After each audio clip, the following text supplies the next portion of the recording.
ABC Sports College Football presents something special from the Big Ten. The Penn State Nittany Lions and the Michigan Wolverines.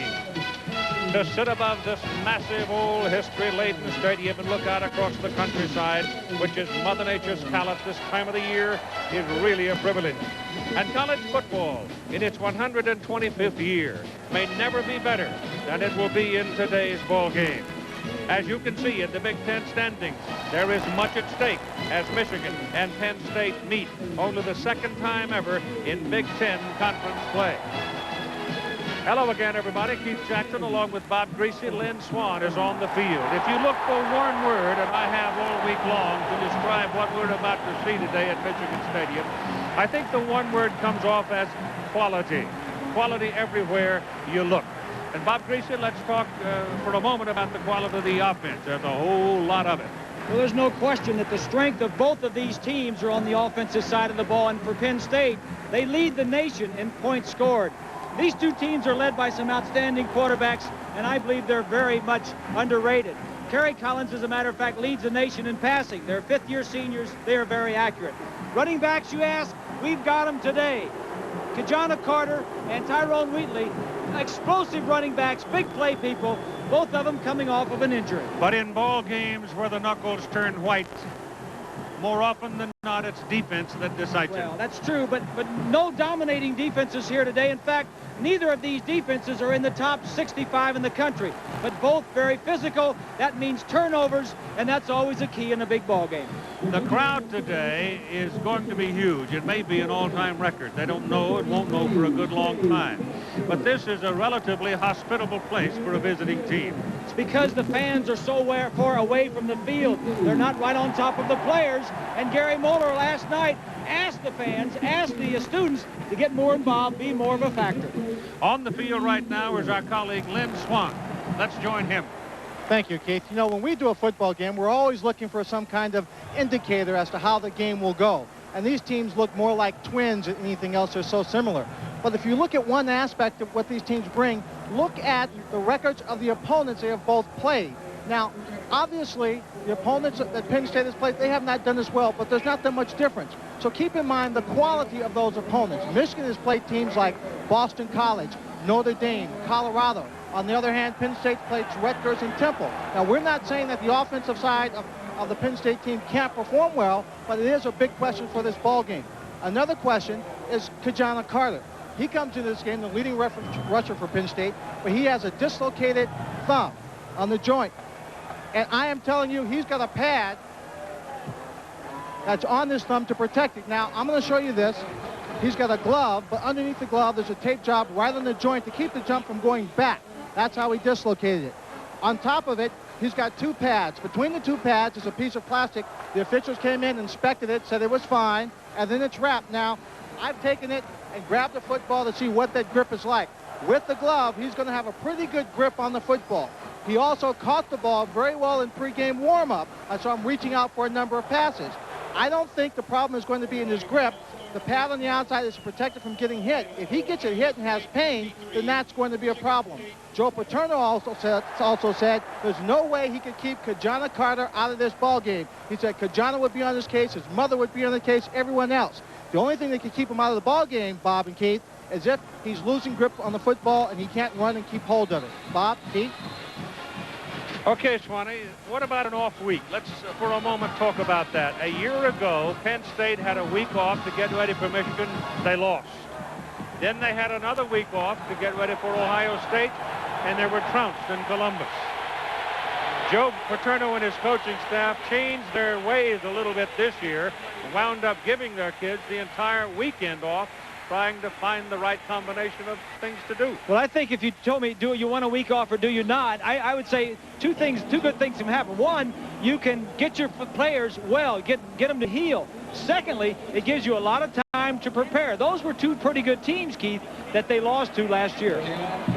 All right, deep for Penn State, wearing all white is Mike Archie, number 2, and Ambrose Fletcher, number 25. They are both tailbacks. And kicking off will be Remy Hamilton for the Michigan Wolverines, wearing the home colors of maize and blue. Tom Penn is the referee for this ball game, and he holds it up right now as the wind, which has freshened considerably over the last hour or so, blows the ball off the tee. The temperature has dropped quite a bit as well. It is much cooler today than it has been the last couple of days, so it's quite comfortable for the football teams. They play on grass. The field is in very good condition.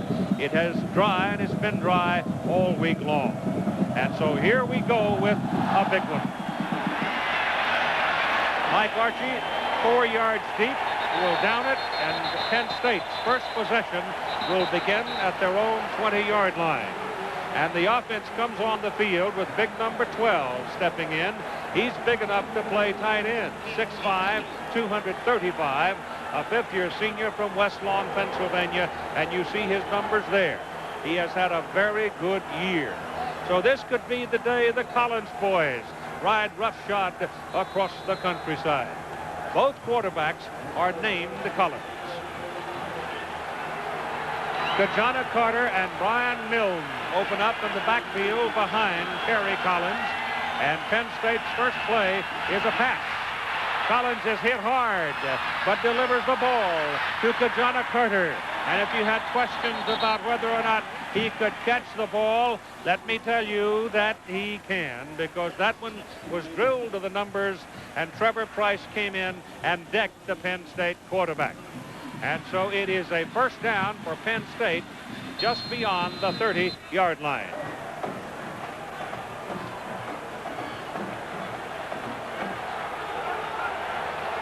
The second play of the ball game, the Penn State Nittany Lions picking up just over 10 yards on the first play, a pass. And Kerry Collins will give it this time to Carter. Kajana runs it up the middle, pops it to the outside. He has great speed. He needs a little help on the corner. He takes it to midfield, and it's a first down. Ty Law stayed with him and made the play for Michigan defensively. The one thing you've got to look out for, Penn State's opening possession of the ball game, they will get after you quickly. And if you're not careful with them, you'll be 21 points down. Very explosive offense.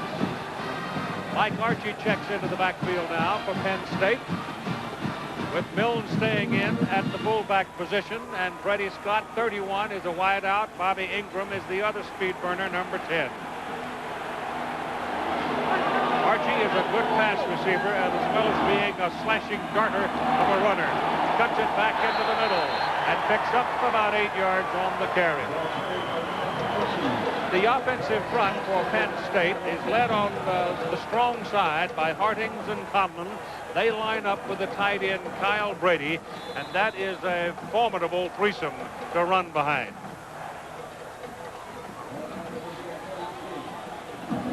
So we're seeing a typical Penn State start, Bob. Yes, I'll have a comment about that after this play. Second down and 2.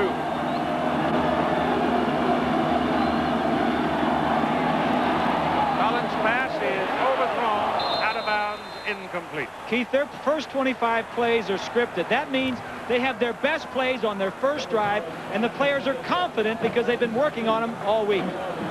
That's why they score so well on the first drive of the ball game. Joe Paterno, of course, the dean.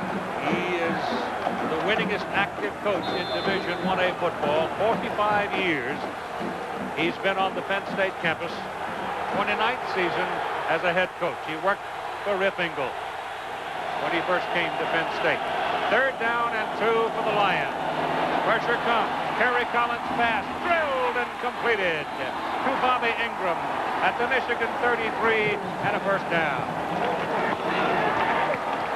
The Michigan defense lines up this way with Trevor Price and Matt Dyson, the outside people, the outside linebackers, or if you will, defensive ends, and they are the ones that are really going to get the pressure today from the Penn State running attack. In the secondary, Deion Johnson was the man defending on that last pass play, and Kerry Collins drilled it right into Ingram's numbers. Kajana Carter is the deep back now. He has the ball. Pounds away, gets across the 30 to the 29. Picked up about 4 yards on the carry. Just getting underway, first quarter of play. Some of the brightness of the sun diminished by clouds beginning to gather, but it will be dry all day, though a little breezy. And that might impact the kicking game before the day is done. Second down, call it 6. This is Mills, the big fullback, 253 pounds, not a speedster by any means.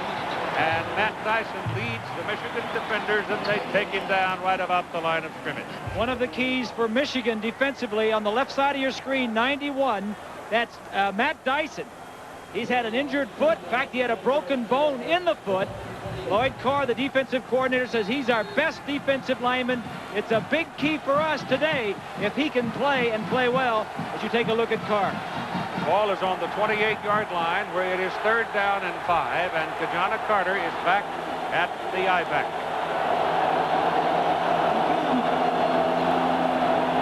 Collins swings it out to Carter, catches it, gets a first down. Inside the 20, down to the 15-yard line. First down, Penn State. Good call, good play, good execution. Kerry Collins applauding. You get the ball on a little swing out to an explosive runner like Carter, and good things are going to happen. Fran Ganner, the offensive coordinator, calling the plays for the Nittany Lions. You take a look at Rennie. It is first down for Penn State at the Michigan 15-yard line. Carter and Mills in the backfield. Out of the eye they work now with Buddy Scott going in motion. Collins to Carter.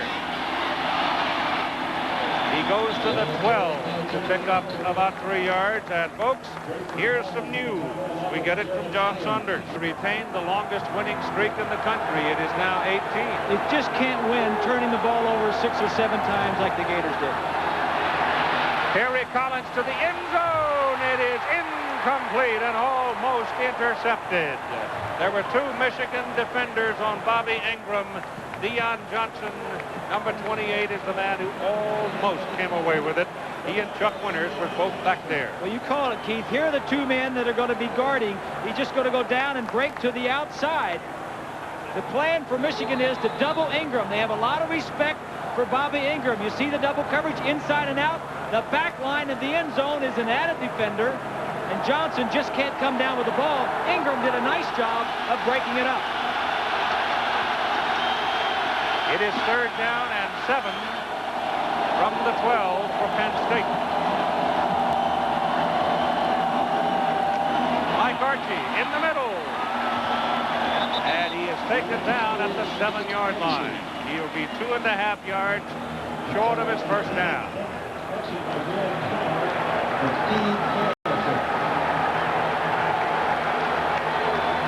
The play has been called.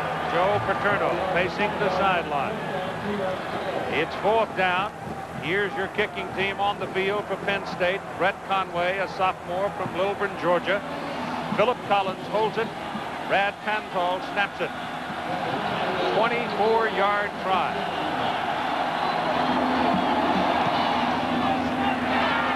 And it's good. And so Penn State, in its opening possession, starts at the 20-yard line and goes down to the 12, where they settle for a 3-0 lead. Penn State has outscored opponents 89-12 in the first quarter. They have been devastating starting out a ball game. Michigan knew that coming in, and just their chance to move the ball down and get something on the board. Penn State ran 12 plays in that possession. They had a general mixture of things out of the offensive bag, and the kind of thing you'll be seeing all day. But as both coaches have said all through the week, that it might very well go down to the last possession.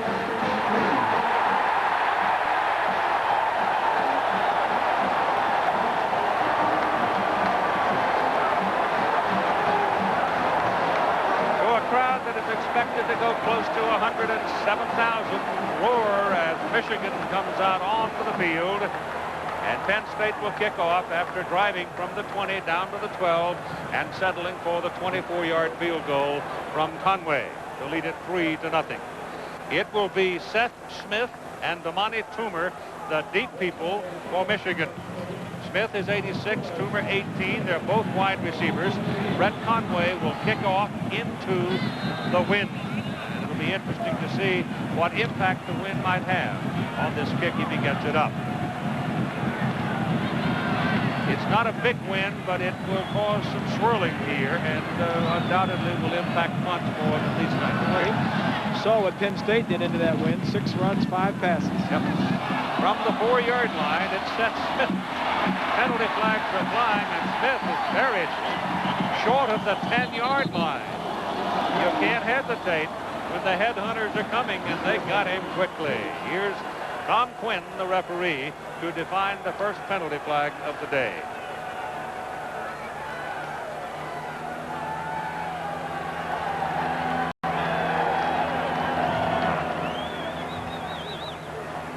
It's against Michigan.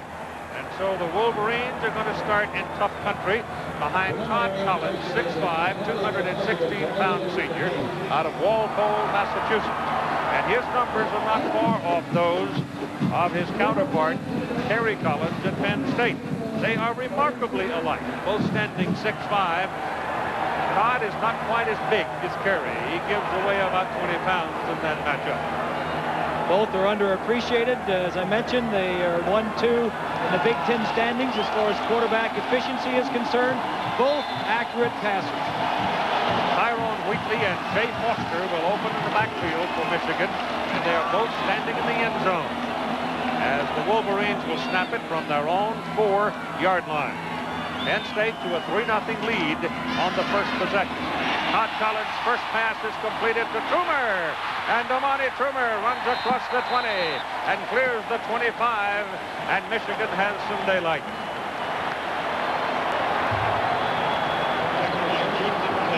There's what we mean when we say there's remarkable similarity between these two, not only physically, but what they have done on the field.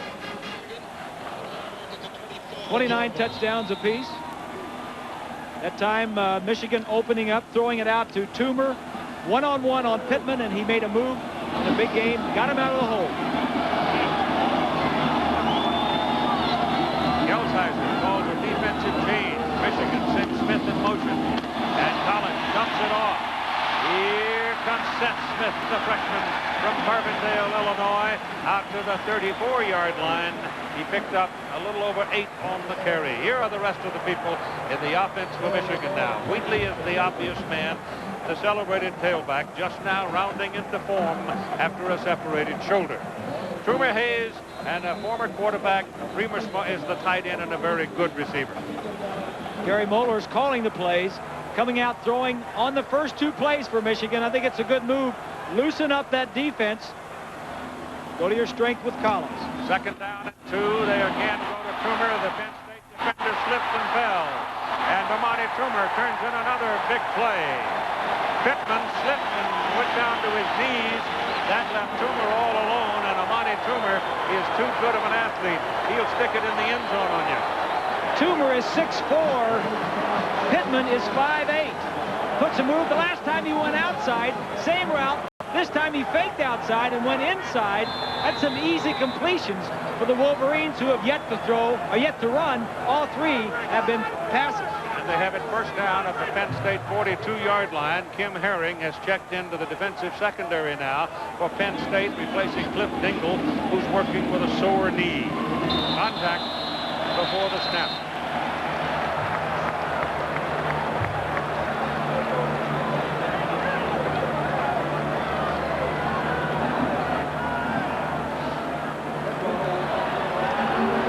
Second foul.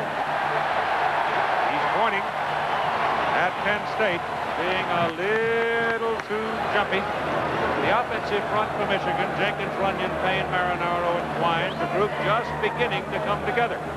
It's well put, Keith. All of them, no seniors on that group. The offensive line is playing a lot better. First and 5. Here's your first run. It's Wheatley. And they track him down after he picks up maybe a yard, no more. The Penn State defense is not marked by a lot of all-stars. Gelsheiser is anybody's all-star. But this is a bunch of guys that will do their job the way they're coached to do it. They will stay at home and they will knock your hat off. They are tough people who play together well. Dingle and Holes now. Dingle's had a sore knee. Holes a sore shoulder. They're both out of the ball game right now with Jason Collins and Kim Herring as the safety spots. They're blue-collar types. Yes, they are pluggers, to quote their coordinators. Jerry Sandusky says, we're just a bunch of pluggers. Yeah, I'm sure you are. Right. You bet. Nobody ever caught those guys in the black shoes either. On 2nd down and 5. You had the whistles, and looks like this time the flag will go against Michigan. Ball start, offense. Go the Wolverines. Back up 5, and here's Lynn Swan. Well, Keith, Bob Greasy talked earlier about the first quarter and how successful Penn State is in the first quarter. In order for Michigan to win here this afternoon, they're going to have to break a bad habit. That is, they've only scored 13 points in 5 ball games in the first quarter and have always had to come from behind. So they really need to get on the scoreboard quickly in this ball game. Keith? Well, they've got to quit bouncing around and settle in and retain their poise and go about their business in a workmanlike manner, because if there is anything about a Penn State football team that always is a constant, is that they go about their business. They're not fancy, but they just simply do what they're supposed to do. Here's Todd Collins underneath to Amani Toomer, who gets away and has a first down inside the 30-yard line. Put it on the 25 of Penn State. First down, Michigan. Well, Moeller may have known that stat that Lynn Swan was just talking about, not scoring many points in the first quarter.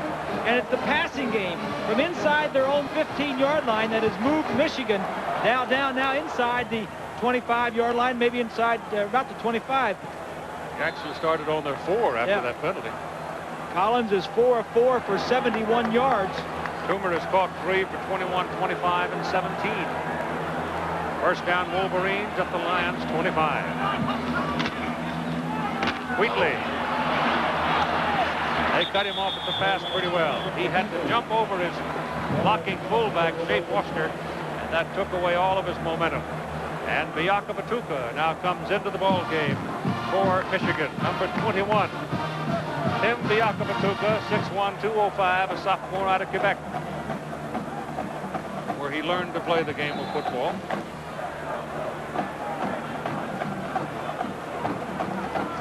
I've had to put a rope around one of the ankles of Bob Greasy because Purdue's leading Wisconsin late in the ball game. Purdue's tied for the lead in the Big Ten Conference. I got to say that. 2nd down and 10. It's been a while. This is up the middle. Biaka Batuka to the 12-yard line and a first down. The slashing speed he brings. Well, you're exactly right. He is a slasher. He's a north-south runner. Watch as he goes straight up the field. Whereas Wheatley, his counterpart, is more of a power runner and likes to get to the outside. I think it's a nice contrast in the 2 running backs that Michigan has for him. Here's what Michigan has done inside the 20. They've scored 26 of 29 times, but only 14 have been touchdowns. That ratio for touchdowns is not real good. Penn State is leading 3-0, 6:50 to go, first quarter. First possession for Michigan started on the 4. Biaka Batuka gets a yard, maybe 2 to the 10. There he's taken down, and coming out of the secondary on the first hit is Kim Herring, the free safety.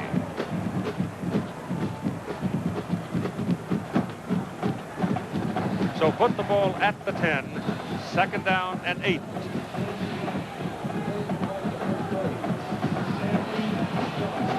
Incidentally, Biaka Batuka's mother is here today, seeing her son play in college football for the first time. And he is the single back right now for the Wolverines. Hayes and Toomer are the wideouts. Biaka Batuka in the middle in traffic. There's a classic example of what I meant a while ago when I said Penn State's people stay at home. There was no lane. There was no opening. Like I said before, they may not be a dominating defense, but they are solid. They know their responsibilities, and they fulfill their responsibilities. And there's a look at Jerry Sandusky. He's just, he says, we're just a bunch of blue-collar guys, you know, just pluggers. We just do our job. They lost 8 starters from last year's team, and he has come back with a solid defense again this year. It is 3rd down and 7 from the 9.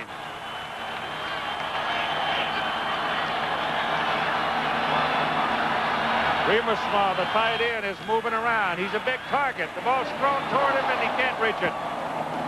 Collins let it go, had to, because there were people in his face, and it's going to bring up 4th down and Remy Hamilton into the ball game for the field goal drive. So interesting that these two teams, in their initial possessions of the ball game, Penn State made a 24-yarder, and right now Remy Hamilton, who has 9 consecutive field goals, he is going to try one from outside the 15. Now, this will be a 26-yarder.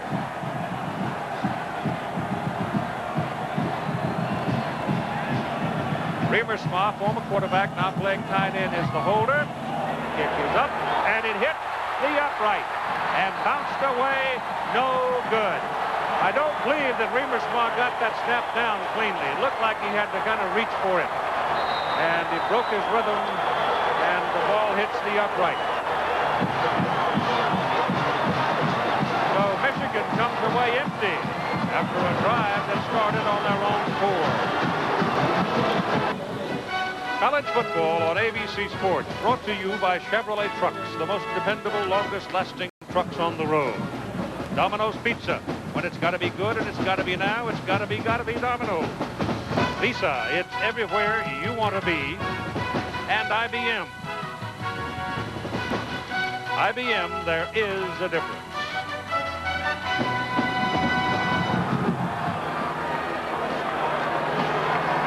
Put the ball on the 20. Kajana Carter and John Whitman in the backfield for Penn State behind Kerry Collins. Nittany Lions have a 3-0 lead after Michigan misses the field goal.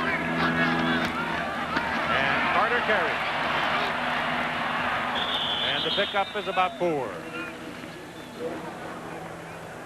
This may be here another look at the field goal try.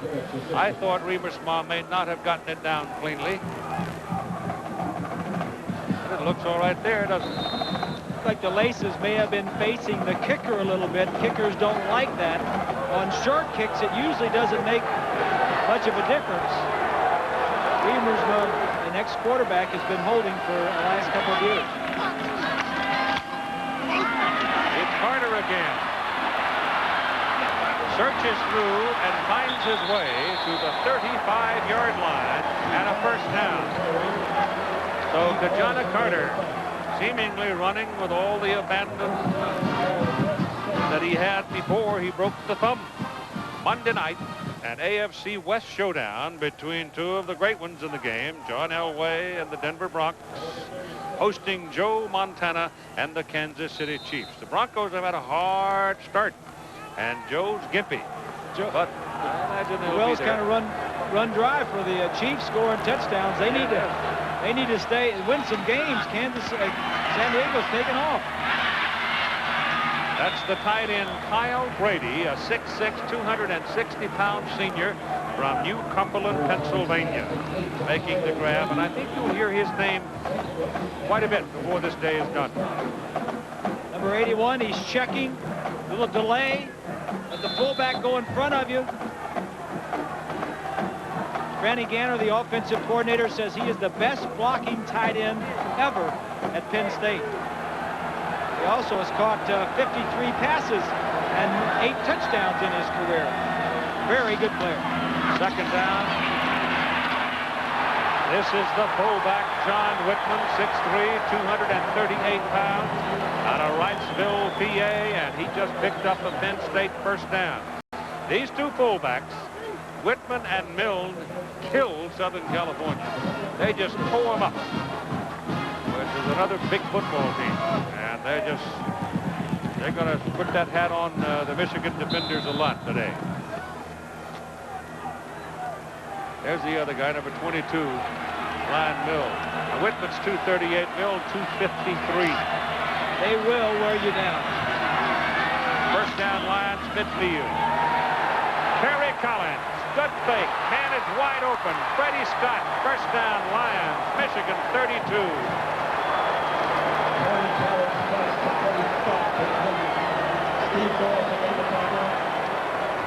This is an outstanding fake. Play action will hold the linebackers.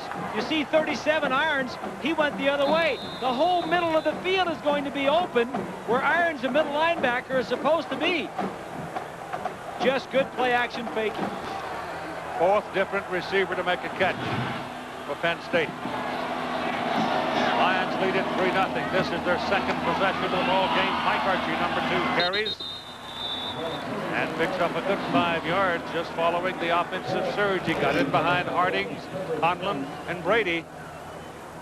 And those are 3 tough guys. Harding 290, 275, Conlon 301, and Brady 260.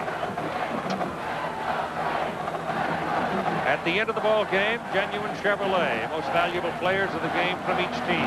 24th year, Chevrolet has participated in this program. Second down and 6.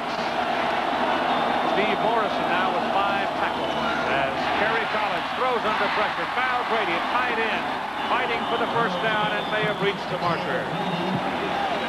There were 2 people back there that had a piece of Kerry Collins, but remember, he's 6'5", 235. He doesn't just roll over. Carr and Zekowitz were the 2 Michigan people who had a hold of him. Just a nice job of making something out of nothing. Here's a look at Michigan in the nation. Unaccustomed numbers for Michigan. 98th in passing, 76th in total defense. Those numbers are not used to being Michigan defensively. They're much better usually. It's another first down for Penn State. 2 minutes and 23 seconds remaining to play in the first quarter.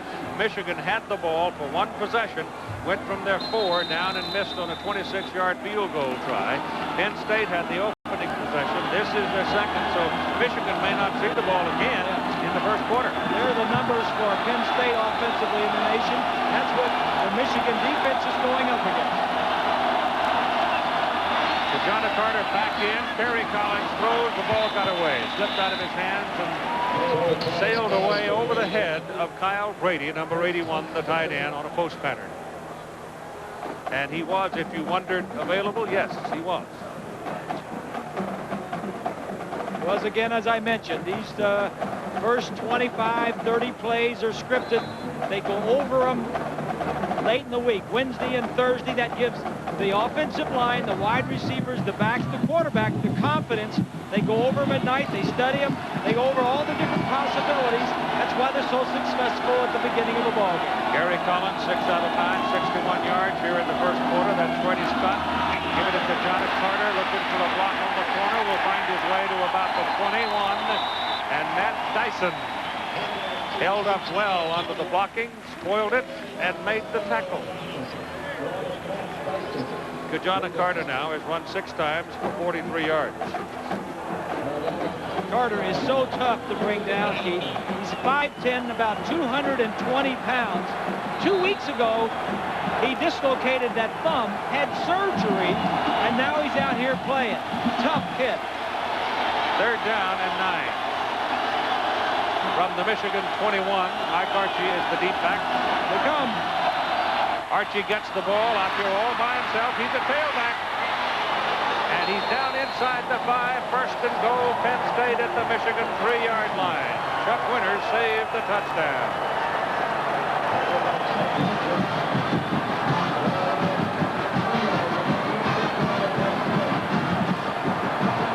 The 2 linebackers on the inside were blitzing. I don't know whose responsibility this was. If the linebackers were supposed to blitz, one of the safeties have to come up and make that play. But good read by Collins and a nice play by Archie. Penn State inside the 5. Another time-consuming possession for Penn State. This is their 11th play. They ran 12 plays in their initial possession for 3 points. Now you've got both those big fullbacks in there, Mills and Whitman. And you give it to, the quarterback flips it to the tight end, Olshammer. Keith Olshammer for the touchdown.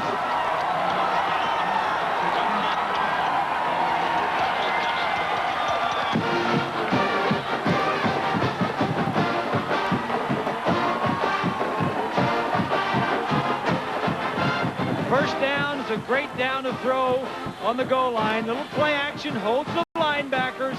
The tight end, Collins, a fifth-year senior, has been in this situation, doesn't overthrow it, just knows he has to lob it in. Easy score. Brett Conway for the extra point. And it's good. With just 46 seconds remaining in the first quarter of play, Penn State steps out to a 10-0 lead over Michigan.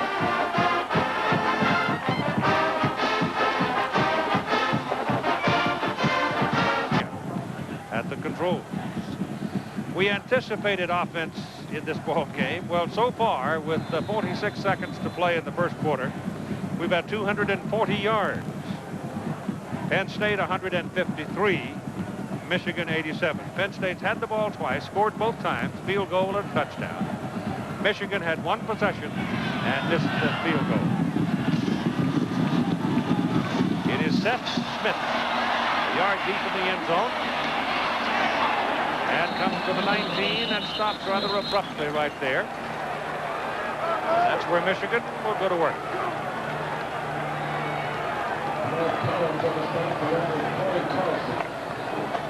So Michigan once again rather poor field position.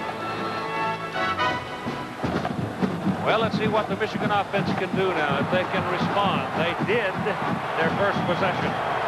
41 seconds remaining now in the first quarter, 10-0.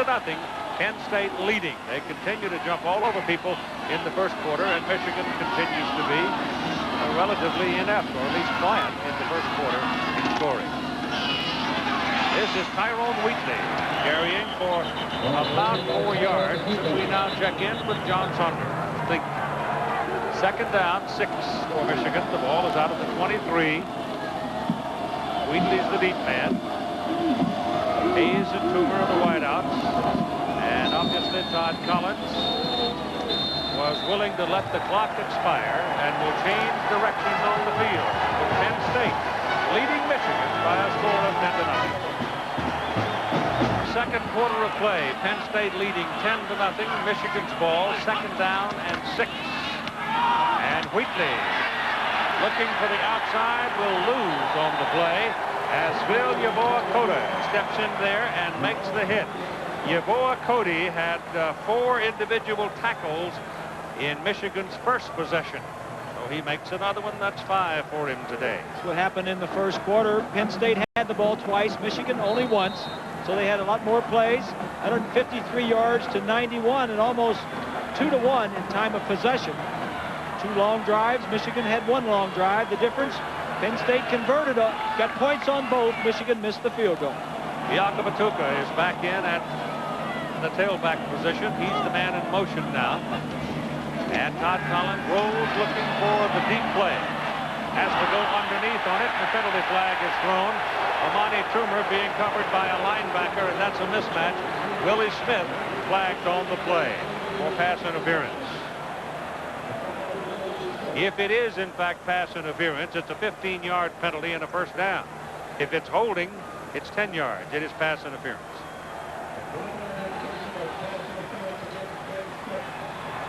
Smith, pointing to himself, says, yes, it was me. Here's a look from behind the quarterback. Great look. You get to see what he's looking around. See, throws it away from the defensive man. Smith, one of the leaders on this defensive team, an outstanding player. So flip the marker and make it a first down at the 27-yard line. From the spot, actually makes it only a 4-yard penalty, but the important thing, of course, is to flip the marker over and make it a first down. Biakabatuka with a hard, tough run. Good for 9 yards. Crosses the 35 and gets to the 36. The impressive thing about Biakabatuka is that he's got the flash and the slash and the quickness, but when he's going to get hit, when it comes down to banging in there, he covers up the ball and makes sure that the ball doesn't come out. Riemersma checks back into the lineup now at tight end, and Vanderleest comes out for Michigan. And it's second down and 1. One of those plays where you might be tempted to go big. Single coverage down here. Looking back at the Yakimatuka, turns his back, spins into the crowd, comes away with a first down, loses the ball, and Penn State recovers it. Jason Collins, the strong safety, recovered it.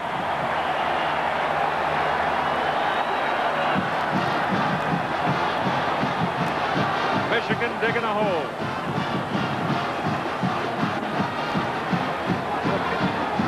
Well, watch number 8. That's Collins.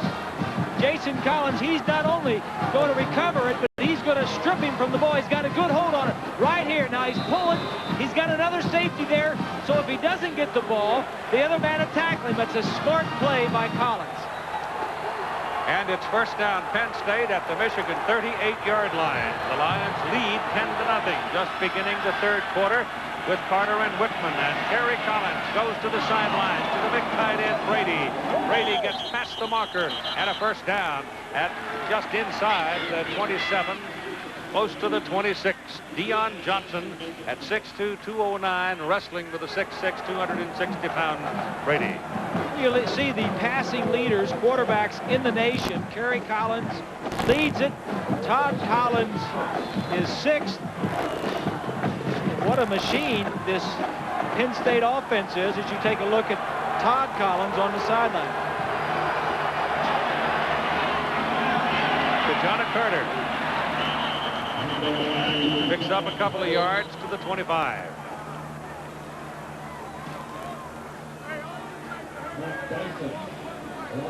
The biggest news of the day so far was Auburn beating Florida in Gainesville, mind you, in the swamp. How many turnovers for Florida? 6 or 7? That is Dion Johnson hurt on the play for Michigan. So timeout for Johnson and 12:53 to play in the first half. And Penn State leading Michigan 10-0.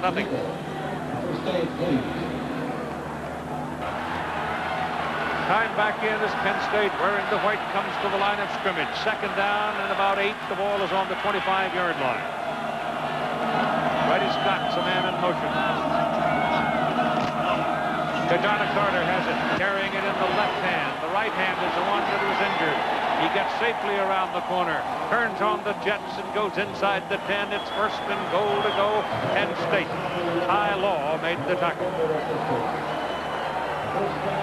Take a look from the other side of the field. Tight end's going to get a good block. Brady. Harding's the guard is going to get a block, number 50. The 2 wide receivers are down there working. Nobody touches Carter until he gets about 10 yards downfield. First and goal. The ball is on the 7-yard line. Dion Johnson checks back in. Ty Law comes out to cover Bobby Ingram. Handed up the middle. And it's John Carter butting heads and falling inside the 5-yard line.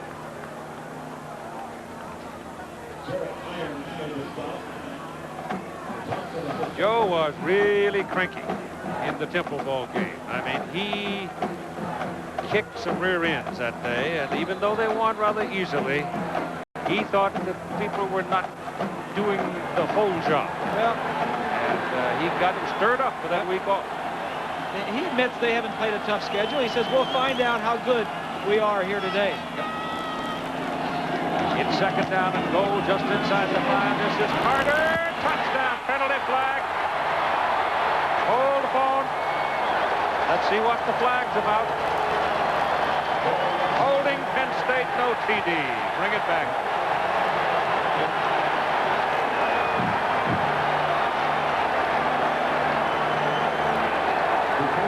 Referee Tom Quinn trailing the play through the flag.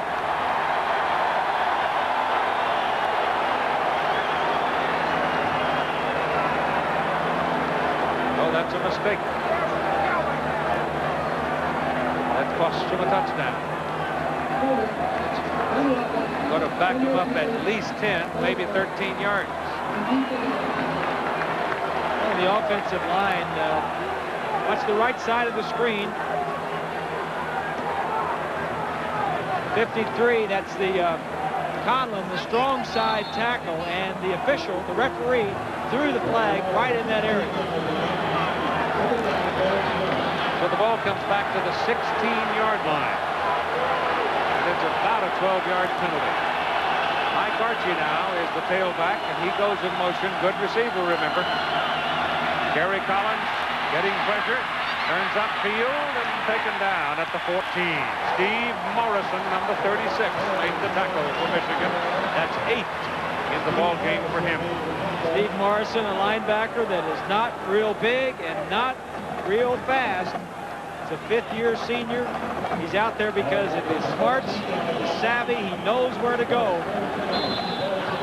He led this team in tackles 2 years ago. Last year, a lot of injuries kept him out of the lineup. Penn State leading 10-0 at 10:55 to go in the first half.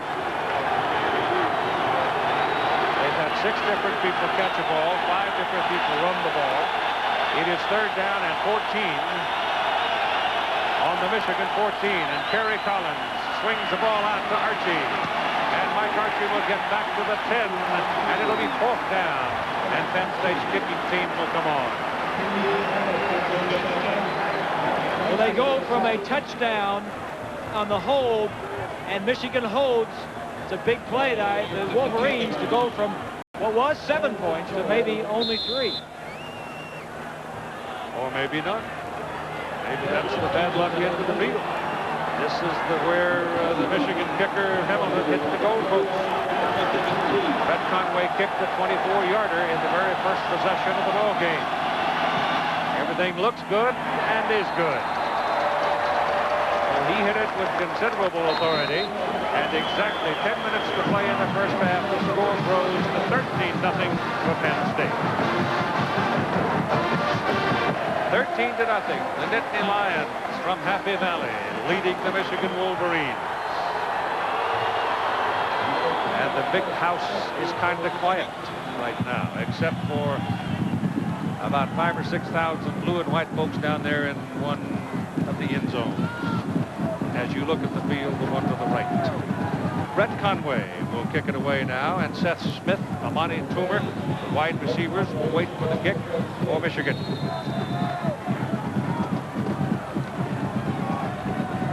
A 24-yard field goal, 28-yard field goal so far in this game for Conway.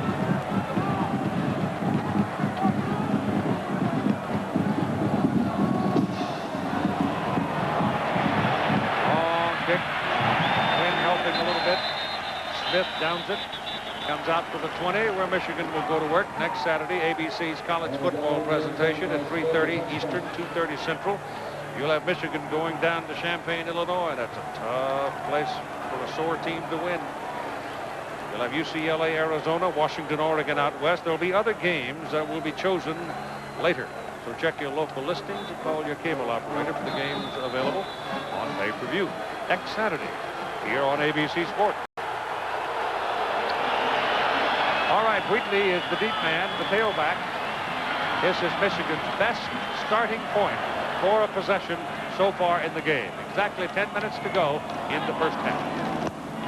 Wheatley tries to come back and finds 5 yards out of it. Michigan going to a 2 tight end, 1 back offense with 2 wide receivers to try and get some running room for their tailbacks.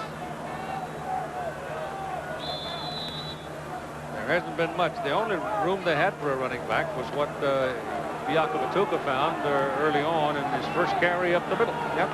Todd Collins is 4 of 5 for 71 yards for Michigan.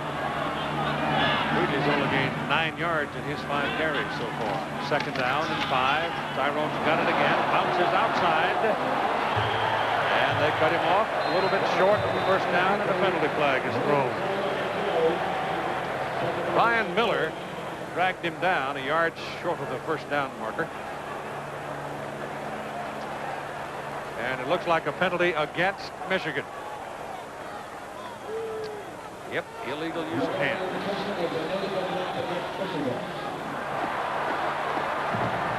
You know that Florida lost.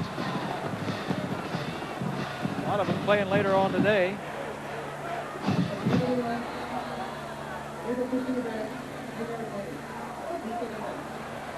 Florida State's not playing. Arizona is at Washington State, a ball game that has a good bit of meaning out on the West Coast. Wisconsin is losing to Purdue. Baylor is losing.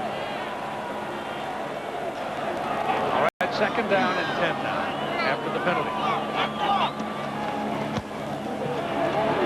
Wheatley gets back to the 20, and that'll do it. Mazik, Clare, Atkins, Perry, Scioli. They sort of bend a little bit, and then they step back.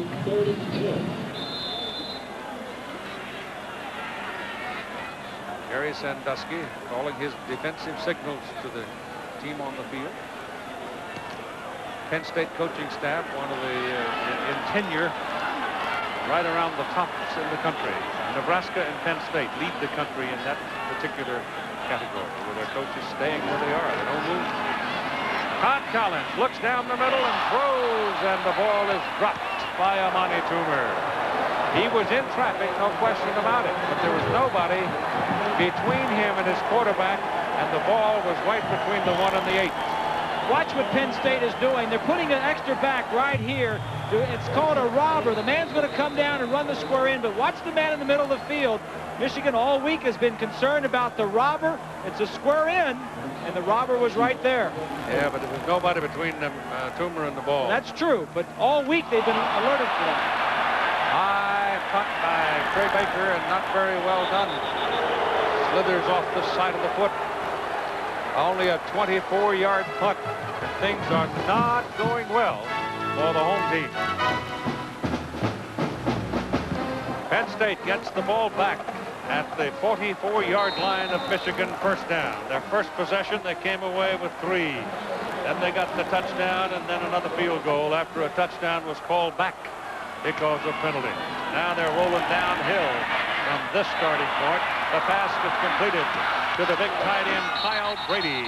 And Brady goes all the way down to the Michigan 20. That is his 4th catch in the ball game. And you just knew this big guy was going to have a big day. But you can just smell it coming. He blocks, slow blocks. The man that's supposed to be covering him is the strong safety, Thompson, was fooled by the play action. That's why the play action of Collins was so good. He should have been the strong safety. Thompson should have been covering Brady. So the ball is on the 20. First down for Penn State.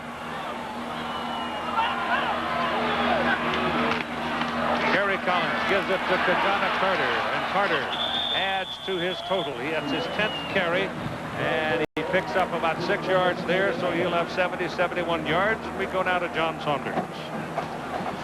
Keith, Washington, we showed you their offense, doing it on defense as well. Jake Plummer makes a mistake. Ink Aliaga steps in front of it, takes it the distance for the touchdown on the interception. They missed the point after, 16-0. In the Southwest Conference, Baylor trailing Texas A&M by 10, 24-14. Here it is second down and 4. 7:20 to go in the first half. Penn State threatening again. The ball goes up the middle to the fullback, Milne, the big junior out of Waterford, Pennsylvania. And he's close to the 10-yard line, but about a yard short of the first down. The Penn State tight end so far in the ball game, 5 catches, 47 yards, 1 touchdown. And Steve Morrison, the middle backer for Michigan, has now reached double figures. He has 11 tackles.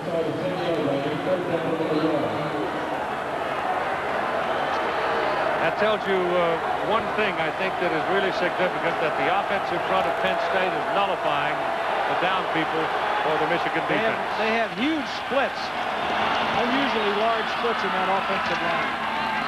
Kajana Carter, it's Morrison again. Jason Horn on the bottom, Trent Zekowitz, and Morrison flying over the top. Michigan defensively, their defensive line will do a lot of slanting. Watch Morrison, number 36. The offensive line takes on the blocks.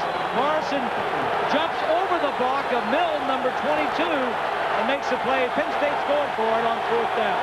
4th and 2. And the home crowd comes up roaring.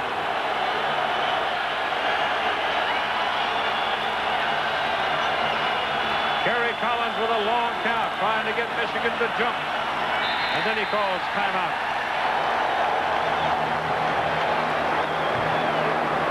Nice try.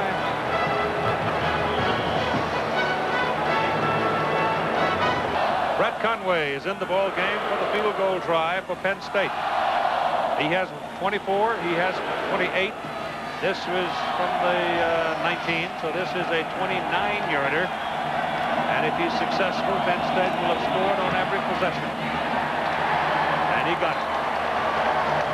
And so at 5:49 to play in the first half, the Nittany Lions lead 16-0.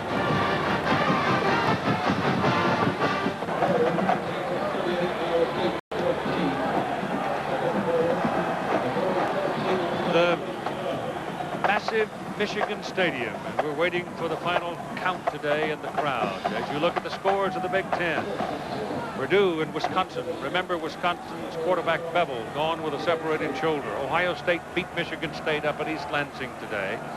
Iowa, Illinois, and the Illini will be the next opposition for these Michigan Wolverines next Saturday at Champaign. Penn State also has to go to Champaign to play Illinois. November 12th, where it can be really cold. Yep. And windy. There is no doubt that the best pork day. Pork day. Yeah, that's the most important thing. The best defense in the conference is down in Champaign. No question about that. Brett Conway to belt it. Penn State has been impressive here in this first half of play.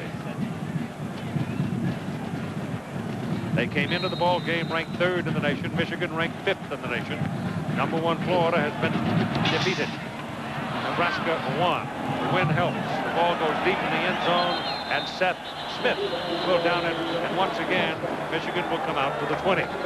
Tonight, Bob Saget stars in the ABC family movie Father and Scout. All those memories come flooding back. And then Michael Chiklis stars as the commish here on ABC tonight.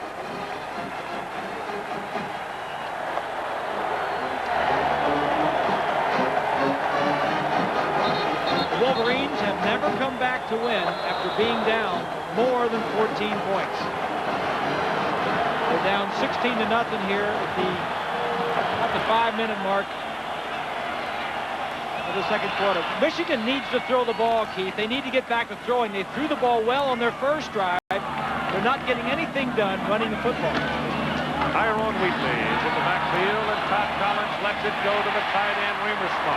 And Remersma has the first down for Michigan at the 38-yard line.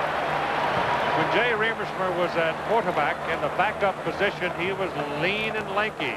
Now he's 6'6" and 252. And he's just going to run a little square in into the center of the field.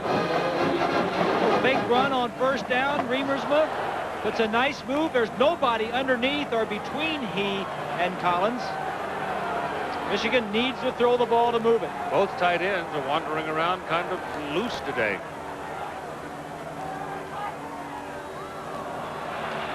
Ball dropped, picked up by Wheatley, and kind of lucky to get it back. We got some scuffling going on between two players, Mazik of Penn State and John Runyon of Michigan. Two big linemen got tangled up, ran out of patience. But they stopped the scuffle. A little pushing and shoving. Loss on the play of a yard. It is 2nd down and 11.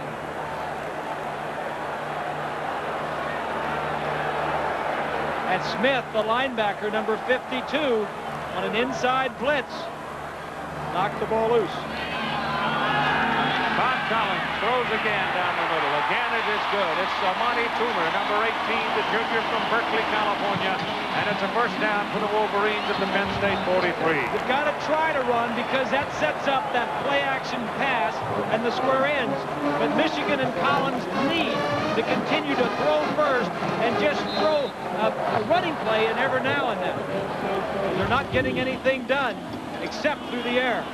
Toomer with 4 catches for 83 yards.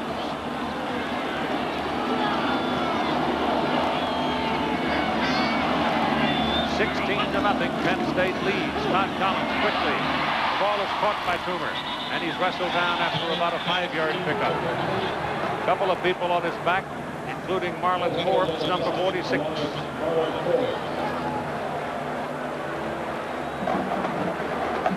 Penn State plays a lot of players. Forbes is a backup corner. Started 8 games last year, but he is the backup at that right corner to Pittman. Biakabatuka checks into the backfield for Michigan. Todd Collins now 7 out of 9 for 115 yards.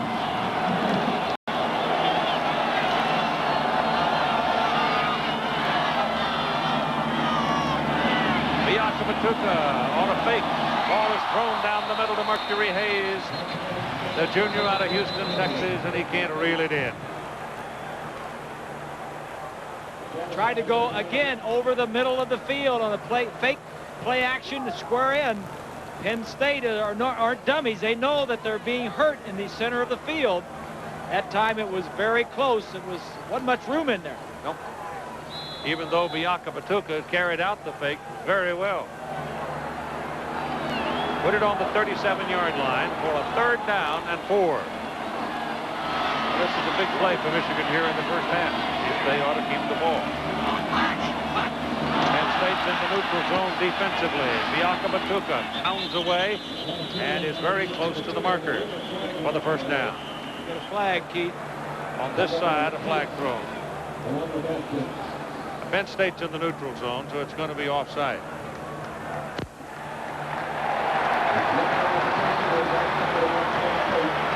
So on the 3rd down and 4, you take the penalty, you got your first down. Put the football down at the 32-yard line. John Saunders will have scores and highlights at halftime for you in the Prudential halftime report, as he always does. Puts in the longest day of the land.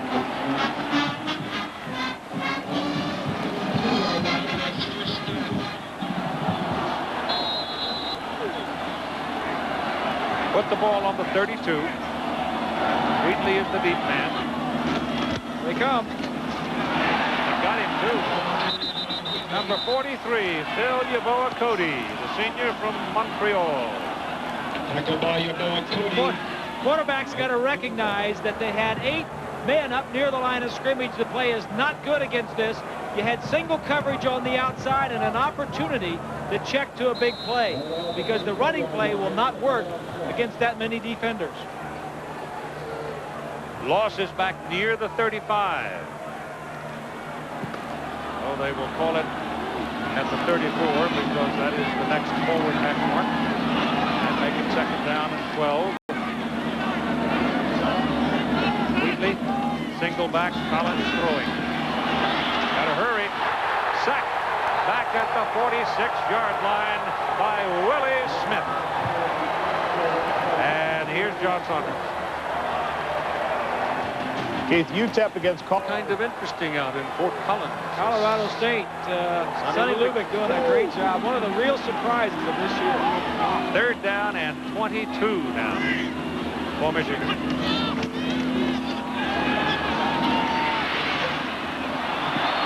That's trapped.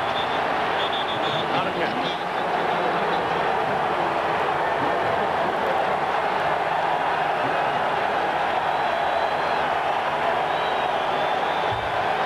State just sitting back in deep zones, forcing Collins to throw it short. It's a trap.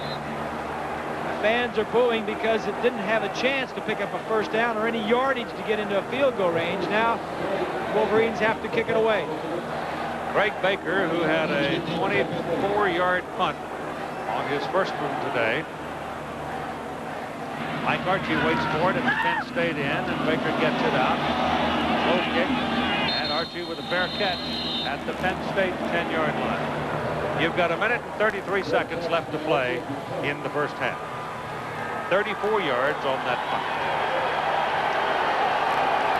Pictures from out of the sky coming from the Goodyear Blimp Stars and Stripes out of Pompano Beach, Florida. Nice day. A little windy, but probably very comfortable up there. Keith, I think what's happening so far is Paterno brought in his team. And you've seen it before. The road team comes in, and they're not nervous. They're together. It's almost like us versus the world. And I think sometimes a home team can be a little bit more distracted, a little bit more nervous because of a lot of different things. Carter. Out to the 25-yard line on a first down. When you're the home team, you've got to get tickets for family, tickets for parents. You got to worry about this and that. When you're on the road, as paternal and as Penn Staters are, the Nittany Lions, you're together. You're in the hotel together. You ride the bus together. You have meetings. You have better control of your players when you're on the road than you do at home. And that's why we're seeing the teams that go on the road playing so well early in the game. Gary Collins lets it go big downfield. Bobby Ingram just beyond his reach, incomplete. Defending off the play, Dion Johnson. Well, they thought perhaps they had lulled Michigan in close, and they let it fly to Ingram, and it was just a tad too long. Well, the Lions have the whole enchilada. They've got the wide receivers with some speed. They've got the tight end that can block. They've got a back that can go the way. And they've got a quarterback that can get him the ball and a line and can give him the time. Sounds easy with all of that. Yeah. Been looking pretty easy so far, too. 16-0. Penn State leading. Heading for a minute to go in the first half. First half moving quite along at quite a good pace, too. This is Brian Milne, the big fullback carry. And he'll pick up a yard. And now Michigan's going to spend some time here, stop the clock. You know, we hear about... Yeah, I'll get back to it in a minute. 59 seconds to go in the first half.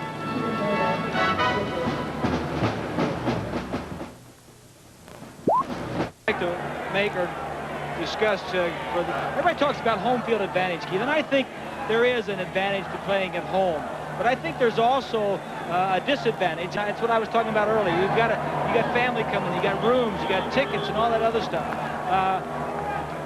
For a big game, teams that have gone on the road like Penn State have won 10 games in a row. They're not intimidated by coming into any place. They've never been to Michigan Stadium. They've never been to the big house. But here they come in. They're together. They're experienced. They've got a guy that's been there. The continuity on the coaching staff of Penn State on the road doesn't make any difference to them. So sometimes home field advantage is more important than others. Third down and 8. Kerry Collins throws for Bobby Ingram. Defending on the play is Dion Johnson. The pass is incomplete. And it'll bring up fourth down, and they will kick it. The crowd is the third largest in NCAA history. 106,832. That comment, I was hoping to be part of 107,000.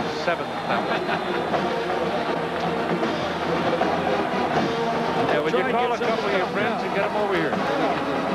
Joe Juravicius is the punter, averaging just under 43 yards per kick. He's a wide receiver by trade, doing the punting. It's kind of a wobbler, and it takes a Michigan bounce. Comes back upfield. Amani Toomer had no chance to get to it. Guys marked it in the wrong place. Where the kicking team touches it initially. First down for the receiver. Well, Tom Quinn put it in the right place. It's up on the 44. Southeastern Conference today. The big news, of course, was Auburn beating Florida in Gainesville. Mississippi State got a win over South Carolina. Vandy beat Georgia. Vandy beat Georgia. Boy, that's a big win for Vandy. We got 43 seconds left here, Keith, and 2 timeouts for Michigan. It'd be a big boost for them if they could get at least a field goal going in. Anything on the scoreboard would help their morale. From the 45-yard line now, first down, 43 seconds. Todd Collins lets it fly. Amani Toomer on the run, can't get it. No flag. They got tangled up a bit. Covering on the play was Brian Miller. Miller was running right with Toomer, and Toomer fell down, but no flag. Penn State was giving them a chance. They were bringing 6 defenders, man-to-man in the secondary. Collins just overthrew it. uncatchable ball. Was the official signal on the play. If that ball had been off the hands, you conceivably could have had a flag. 2nd down and 10.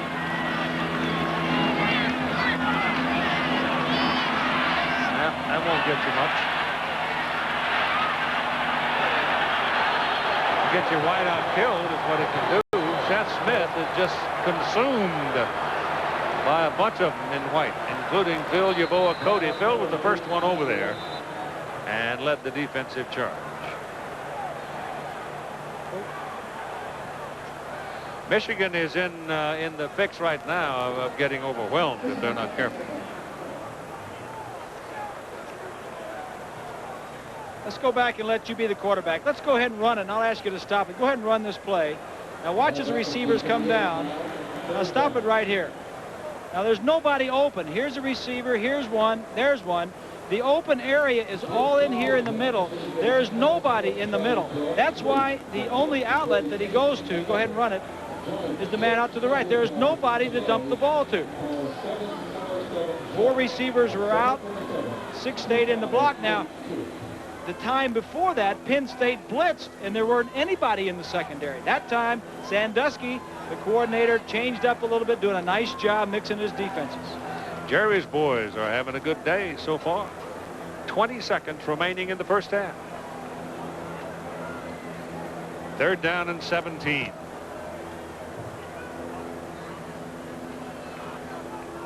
Michigan is going to have are going to get into this ball game. Will have to come out with that opening kickoff of the second half and do something with it. You got to regroup for sure. BYU. That game was what, it was out in the mountain. Where's it? South Bend, I guess. BYU coming out of the mountains beats Notre Dame 21-14. Notre Dame pretty well beat up after coming out of Boston College last week. Todd Collins has got daylight in front of him. Gets to about midfield, and you got a late flag on Gelsheiser. And Gelsheiser is incredulous as he looks at the flag.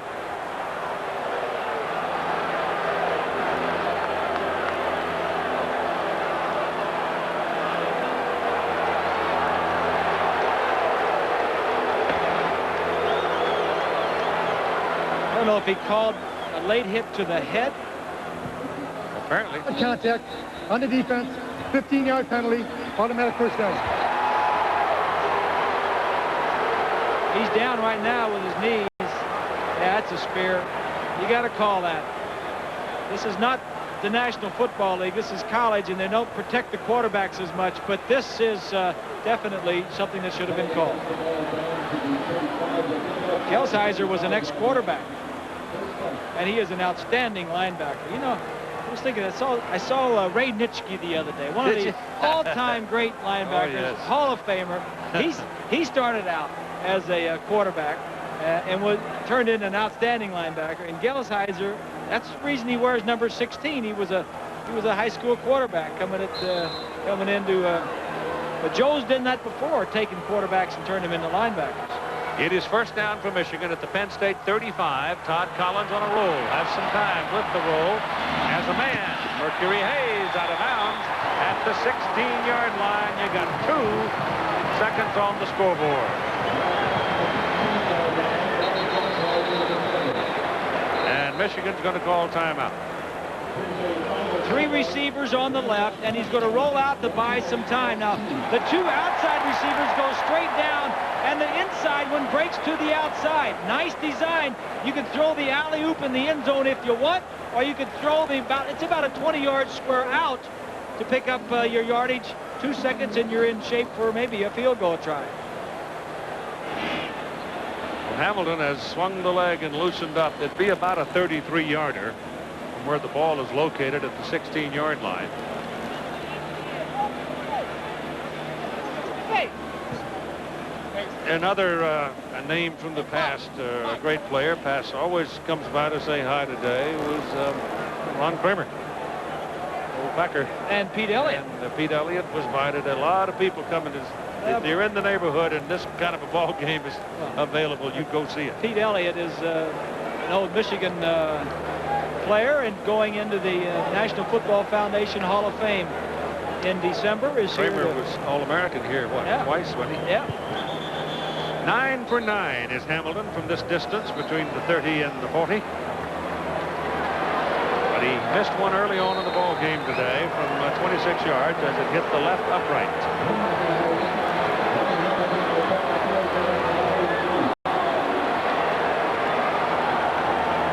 33-yard try, trying to get the Wolverines on the scoreboard. It is into the wind. It is good. The half is over. At halftime, it is Penn State 16, Michigan 3, and Michigan will have the opening kickoff to start the second half of play. Now here's John Saunders. Penn State leading Michigan by a score of 16-3. Number 3 is leading number 5.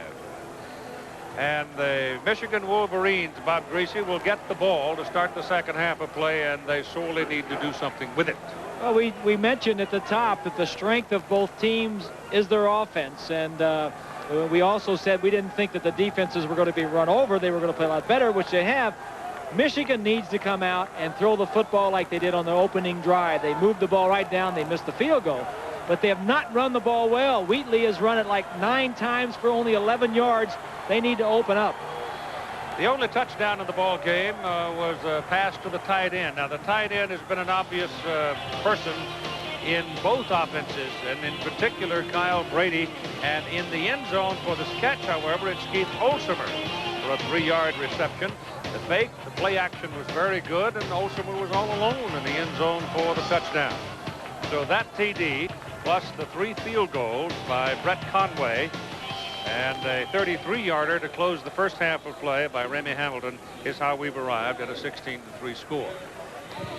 Have you seen anything that really surprised you? Well, I think the fact that Michigan can't run and how good the Penn State offense is has surprised me. I mean, they have just gone right through Michigan's defensively. The only thing they haven't done is scored touchdowns. They've kicked 3 field goals. I think both defenses are doing what they want, and that is containing these offenses. These offenses are dominant, and Penn State, they haven't stopped them yet. Now let's spend a moment with Lynn Swan down on the field. Well, Keith, I talked to everybody on the Michigan side, Lloyd Carr, and I talked to Gary Moeller. They felt the defensive tackle was very bad in the first half, and they want to improve on that. And what Coach Moeller told me was, he said the defense from Penn State is doing some things with the linebackers and their alignment that they hadn't practiced, hadn't seen before. They think they've got it picked up. Now they want to go after them. They're not going to change up anything in the second half, Bob. They're going to stay with the same kind of offense they had in the first half, execute better, do a better job on defense tackling the Penn State ball carriers when they have the ball. Keith? Here we go. Michigan getting the opening kickoff to start the second half of play. It is Seth Smith. That's their best starting point as Smith comes rambling out past the 30-yard line. Here's a look at the first half. Statistically, everything is Penn State, 241 yards to 167. The one turnover by Michigan led to a field goal by Penn State. Time of possession, just about even. The home crowd of 106,832 trying to help them crank up. See no changes of note on either side of the ball. It is Wheatley, the deep man. And Todd Collins gives him the ball. And Tyrone Wheatley is not being given much room to run around as Geltheiser and company steps in a hurry. Each team had the ball 5 times in the first half. Michigan fumbled on their second possession and finally got a field goal just before halftime. Collins was 9 of 14 and 127. Biaka Batuka is the only one that got anything on the ground, and Toomer led the receivers with 5 for 89 yards. It is second down and 9. The ball is on the Michigan 33.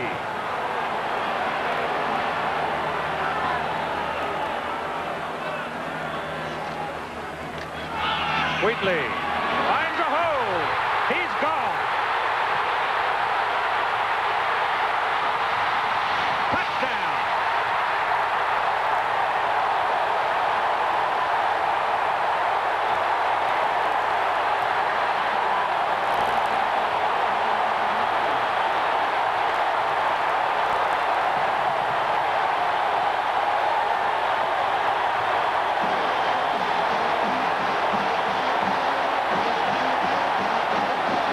Lynn Swan alluded to the fact that Moeller said that they were doing something with their linebackers that they hadn't seen before.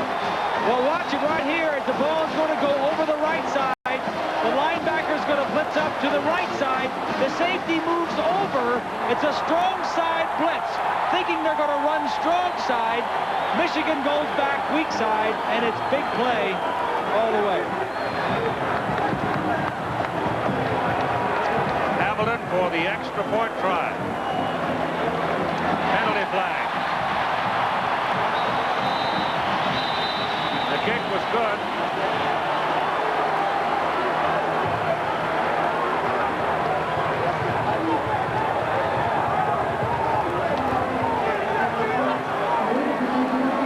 Interlocking on the snap on the kickers.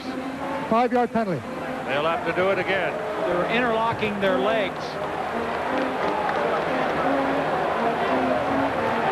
Here's a look at the touchdown play. The linebacker, 43, Yeboah Cody, right there, comes up. Moeller told Swan going in that they were doing something. They adjusted at halftime. They came out and ran it on the second play, and it scored big for them. Go back up, Michigan, to the 15-yard line for the extra point kick.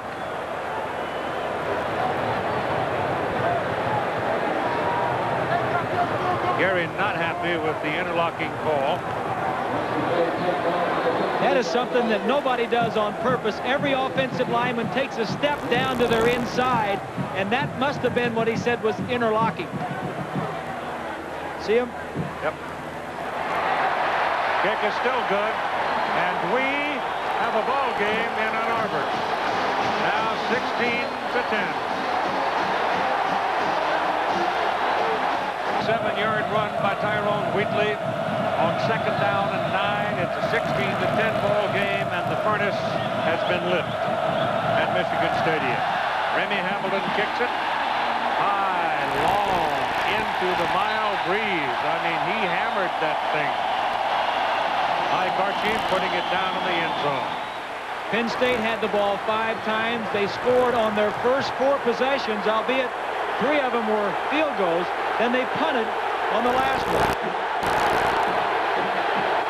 Kerry Collins, 121 yards and a touchdown. Carter, 85 yards on 12 rushes. And the tight end, Brady, was the leading receiver. Athletic contests generally are played in surges. Let's see if Penn State now can respond, or if the Michigan defense can step up and contain them. That's Freddie Scott in motion. Ball is given to Kajana Carter on a sweep. He took a lick, but he stood up and took it again and picked up 6 yards on the play. Deion Johnson, the cornerback on that side, came up and belted it. But he still picked up a yard. The defensive leaders, inside linebacker Morrison with 12 tackles. Thompson is a strong safety. He had 6. Dyson and Winters with 5. 2nd down and 3 after Carter picked up 7 on 1st down. The ball rests at the 27-yard line.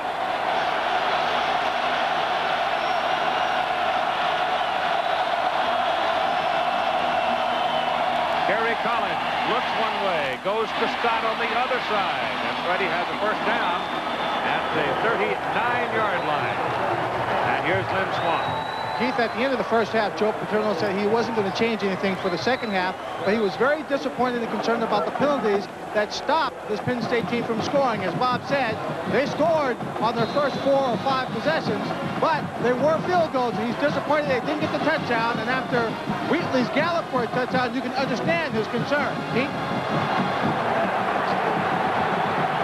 1st down from the 39. Yeah, he looks concerned, all right.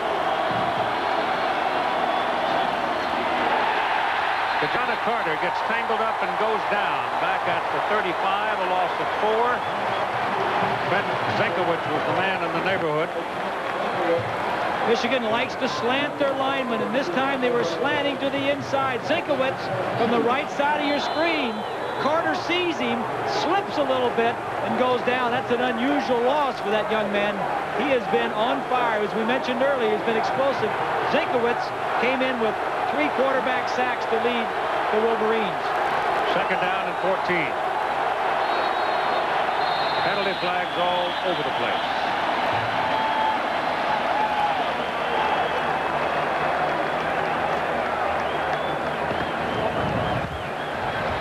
Dead ball. False start. Offense. Penn State goes backwards 5 yards to the 30. That is the 6th penalty for them, and a total of 46 yards in penalty calls. So it is second down and 19 from the 30. 16 to 10 now. Penn State leading by 6. Gary Collins with good protection goes to the tight end Kyle Grady, and Kyle Grady takes a wallop from Dion Johnson. A cornerback playing the boundary side and playing it very well today. 5 tackles now for Johnson. And 5 catches for Kyle Brady.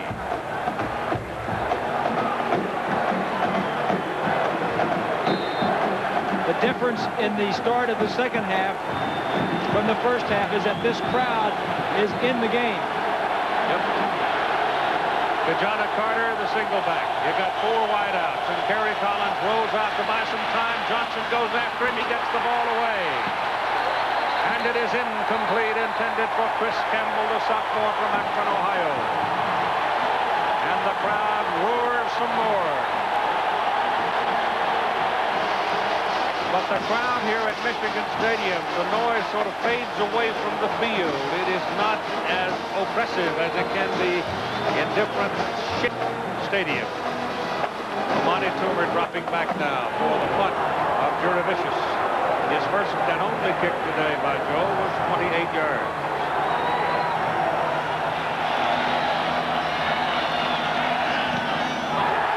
Not very well done. Joe Paterno has not found himself a punter as yet. There's a flag on the far side of the field. The ball traveled only 17 yards. Procedure call against Penn State. I would think Michigan would decline it.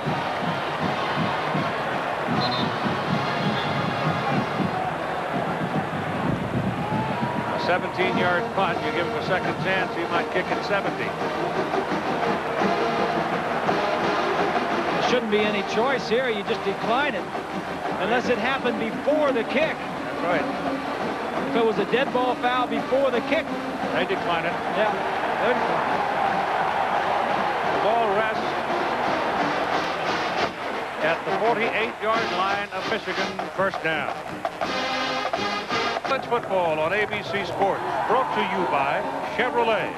The cars and trucks 36 million people depend on every day. Genuine Chevrolet. And the beer that's colder, bolder, yet smooth as ice. Molson Ice from Canada, the land where ice was born.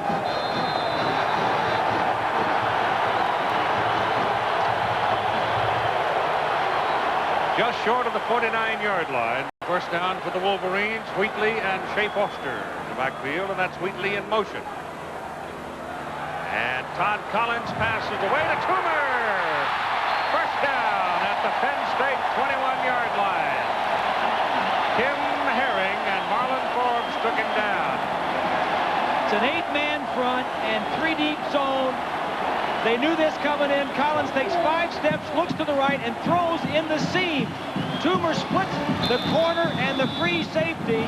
This is something that they knew they could get in if they had a 3 deep zone. See, he goes straight up the field, keeps the corner to the outside. A nice throw. Toomer 6 catches and 119 yards now. First down on the 21. Shea Foster a big block that time to keep Willie Smith at bay, and Collins passed the other way for Toomer, and it's a little hot and high, and he can't pull it in.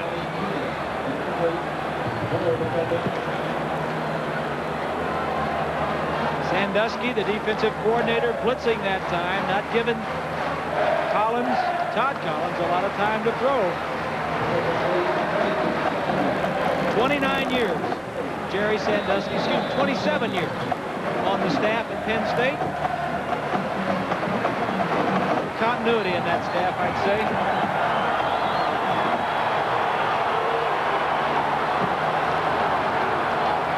Second and 10.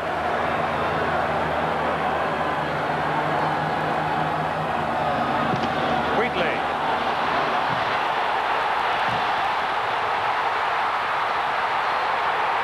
Touchdown.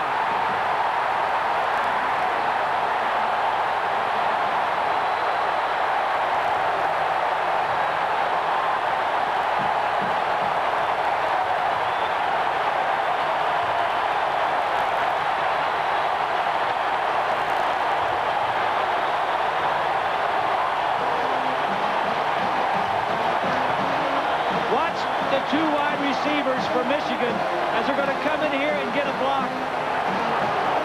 As he's going to dip and go around. One of the things that they got hurt with last year at Penn State, the Nittany Lions, was Wheatley running outside. He got outside again and he hurt it. Hamilton's extra point is good. Wheatley goes 21 yards for his second touchdown here in the third quarter with 10:41 to play. He's carried 12 times, scored 2 touchdowns, had an even 100 yards. Michigan has scored 17 points in the last 4 minutes and 21 seconds. Swine 75, Shea Foster's 33, Reamersma is battling, and then the key block are the two outside guys who come in and get a piece of him, and then Wheatley just outruns him and runs over him. So they are whooping it up in Ann Arbor as their team goes to the lead, and here's John.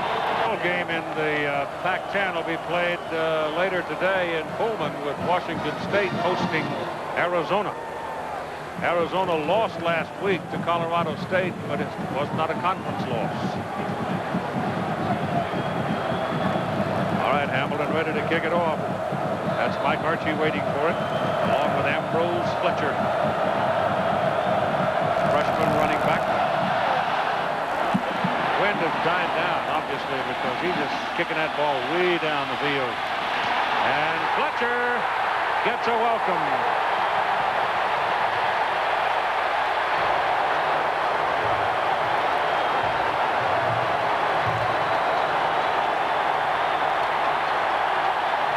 It was late in the first half that the momentum changed. This was a play that Penn State had scored on, but holding by Conlon 53 brought the touchdown back. They kicked a field goal. The other penalty in the first half was a spearing call on Gelsheiser right here on Collins. This continued the Michigan drive and led to a field goal right before the half. And since the second half has started, the momentum is still with Michigan. Kerry Collins throws to Mike Archie. He's got a little room across the 20 out to about the 22. That's a pickup of about 8 yards on the play. Tyrone Wheatley has suddenly become the story here in quarter number 3. After having done nothing in the first half, Keith, 11 times he carried the ball, only 3 times did he even gain positive yardage. But we said early that they were explosive. Kajana Carter and also Wheatley. And what a great job Moeller did getting his troops fired up at halftime. This is Kajana Carter carrying the ball in the left hand because he suffered a dislocated thumb 2 weeks ago on his right hand. Tomorrow night, after Funniest Home Videos and on our own, Dick Clark and Suzanne Summers host an all-new Will You Marry Me? An hour of surprising marriage proposals, including one from Dallas Cowboy Rodney Peete, former USC Trojan quarterback. Then Jenny Garth stars in the world premiere of Without Consent tomorrow on ABC. The thumb has not slowed Carter down much today. On first down carry, you get Big John Whitman, a fullback, for a 1-yard pickup to the 30. That's the wrapping on Kajana Carter's thumb.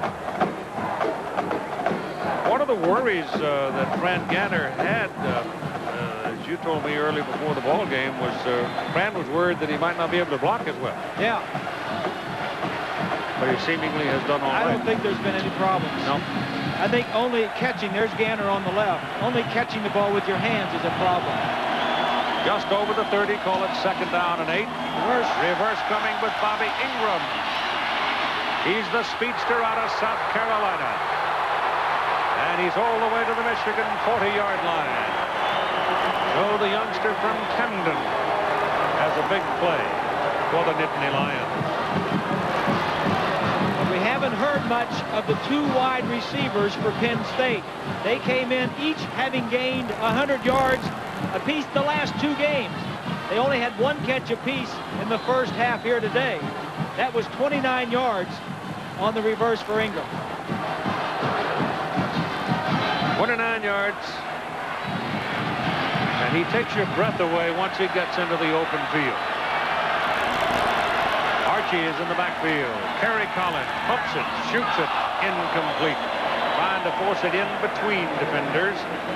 And perhaps just as well that time, the ball sailed high and away. Matt Dyson, the defensive end on that side, was jumping up in the air and took the lane away. Dyson seems to be playing pretty well with that broken bone in his foot. Doesn't seem to be limping too much.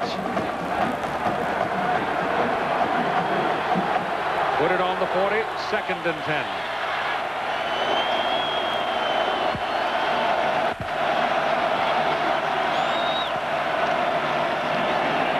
Carter. That's a 1st down at the Michigan 27.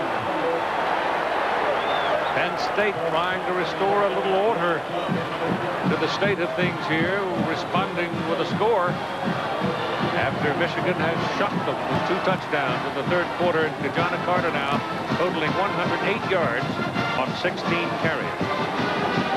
You get him past the line of scrimmage, and he'll give a defensive coordinator a heart attack. Mike Archie, the tailback. Fullback carried it in the middle. Whitman. Football, the fullbacks have not been that much of a factor so far today, except as far as their blocking. And on both sides, Shea Foster had a great block a few minutes ago. That's what we have for you next week. There will be other regional coverages. You should check your local listings or consult with your cable operator for the games that might be available on a pay-per-view basis.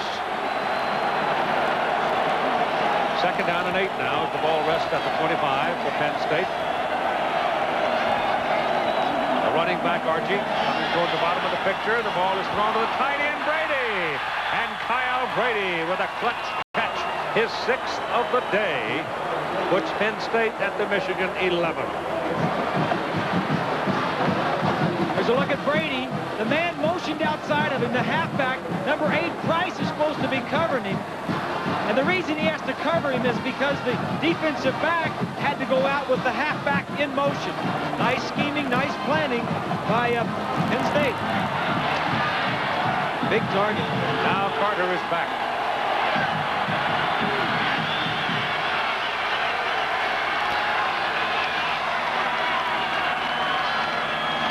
Carter with the ball to about the 9. Kerry Collins in the ball game, 15 of 22 for 160 yards and a touchdown. So the offense is without question center stage. Right now Michigan leading 17-16, and here's the comparison of the Collins boys. Collins boys, Kerry at Penn State, 160 yards and a touchdown, and Todd from Michigan, 3 yards shorter.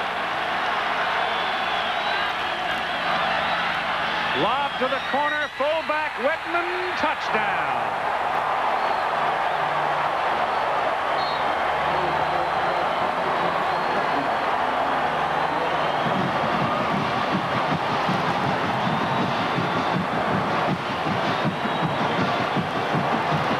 From behind the defense, Both wide receivers are away. The tight end and fullback, he's working with those two players. Throws it over Price, number 8. Thompson was covering the tight end Brady, who's been catching all the balls. Here's a look when you're down. What are you down by? You're down by, up by 5 points. You're ahead by 5. You go for 2.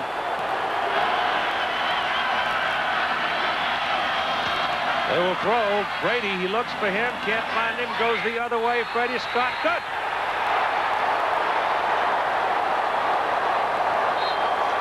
You just saw 2 great throws.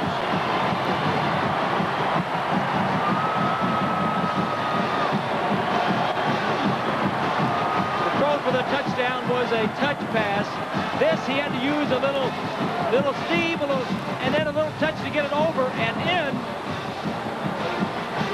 That's impressive. Oh, boy, he just barely had control of it, but it counts. At 6:27 to go in the third quarter, Penn State back to a 7-point lead. Make them buy a ticket. Hot air balloon drifting over Michigan Stadium and a crowd of 106,832. That's quite a sight. And quite a ball game as Penn State has gone back to a 24-17 lead. Top-ranked Florida losing today to Auburn. Penn State not concerned with that at the moment. Probably don't even know it. Here's the kickoff going to the goal line. A yard deep. It's Seth Smith coming out with it. And he gets to the 19. Freshman from Carbondale, Illinois. And here's another look at the Lions touchdown. Keith, these 2 receivers over here came in with 45 receptions and 9 touchdowns. Here's Brady. He's been catching all the passes. But watch, as the fullback is going to slide out from the backfield, he only has 2 receptions all year and none for touchdowns. And the throw had to be over the defensive end Price. That's just moving the ball around and good play call. Kerry Collins has completed passes to 7 different receivers. So here's Michigan. Put it on the 18 now, and Tyrone Wheatley is the deep back behind Todd Collins. Mercury Hayes has been pretty quiet today. Todd Collins, play action, gives it to Reimers for the tight end, and he has his legs taken away by number 34, Brian Miller. Gain on the play will be a couple of yards.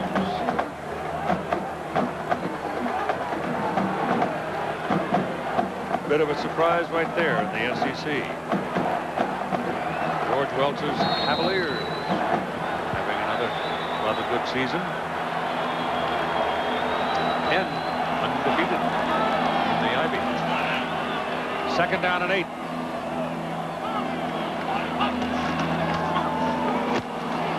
Wheatley has it. Penalty flag thrown by the referee. That's a first down, but let's see what Tom Quinn has to say about things.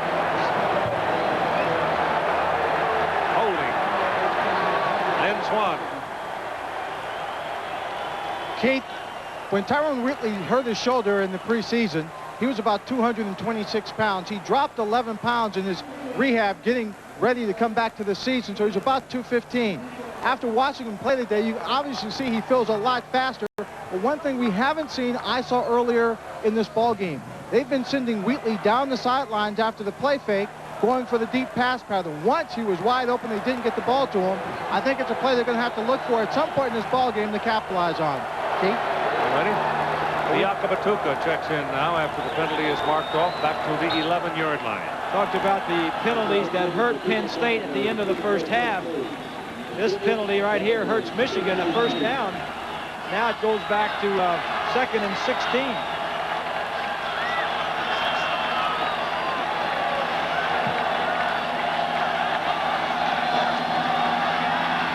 Has pretty good protection. Gets it off down the middle.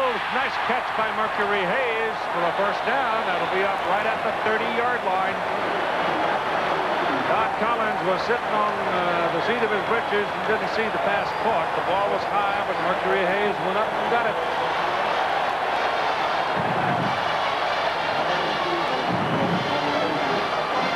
Three deep zone. to square in, which is good against a lot of coverages, but it takes a little longer. And that's Claire, number 89, the nose guard, who finally gets there and puts him down. First down at the 30 for the Wolverines. 24-17, Penn State leads it. Todd Collins pumps it up and lets it fly. Amani Toomer on the run, can't get to it.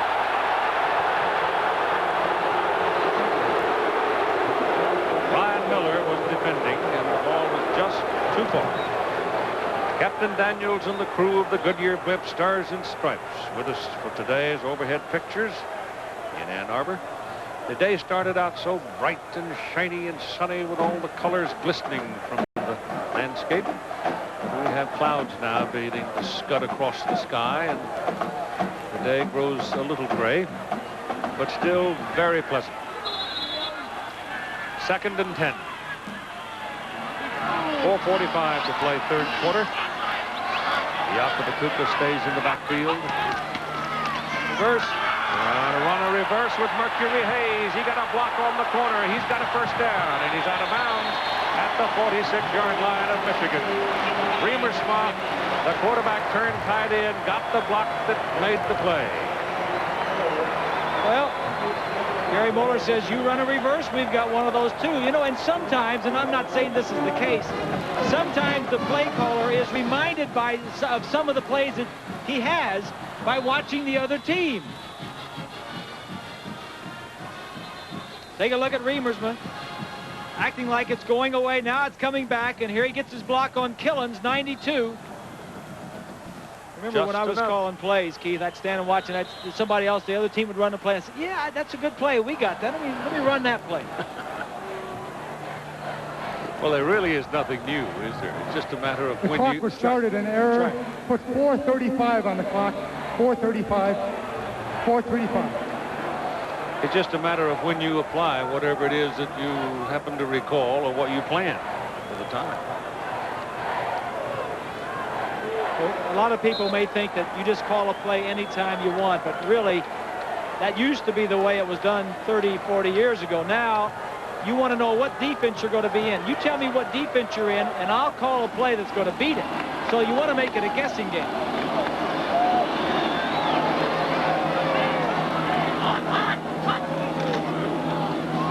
Yakubatuka stacked up after about a yard. Quickly we go to New York. John Saunders with another highlight. Very, very good running backs about the land.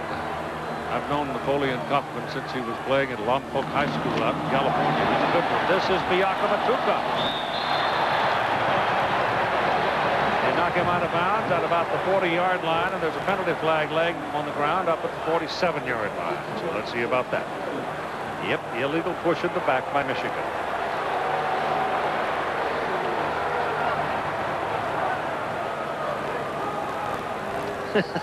Gary wants to know who's it on. He wants to know who called it. Yeah, that's true too. First he wants to know who's it on. Then he said who called it. 3:51 showing on the third quarter clock, and Penn State out on top 24-17. That whole process, Keith, as you know, is the film, the coaches will go back and study the tapes, and they will look at each penalty to see if it in fact did happen. If it did happen, they'll get on their own troops who did it. If it didn't happen, they don't feel, they can send a report into the Big Ten office complaining about the call, and then supposedly those officials will be notified. But I'm not saying it was a right or wrong call. That's just the process. It is 2nd down and 14 now as the ball comes back to the 43. And pitch it to Yakubatuka. Here they come with a reverse. They fake the double reverse. Seth Smith keeping the ball and getting to the 45. So he picks up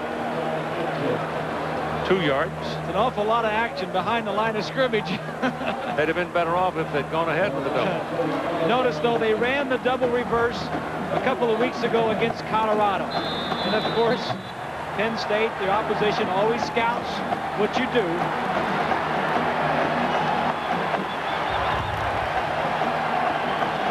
Grant Ganner's got reverses on his offense also. 3rd and 12.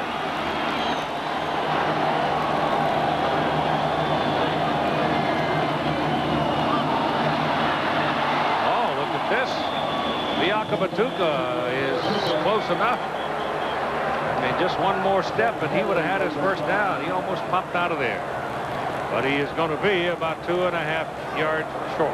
Jenkins, number 77. Looked like they wanted to get outside by telling that block. It's a 3-man line, 8 dropping. Michigan thought they could pick up the needed yardage with the run. We're going to kick it away. On 4th and 2, Mike Archie going deep for Craig Baker. Penn State had to call timeout. They needed to get their men off the field.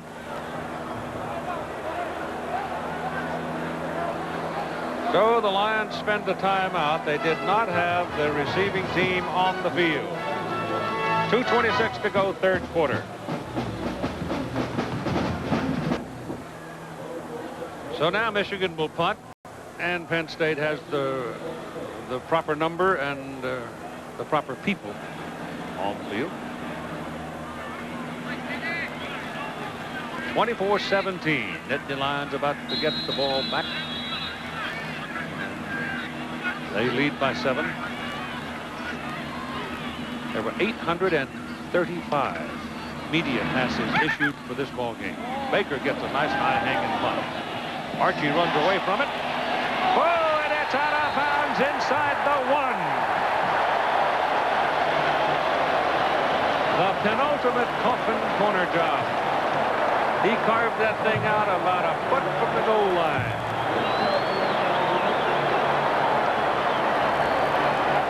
Same kid that shanked the ball earlier in the game. Yeah. Kicks a perfect one.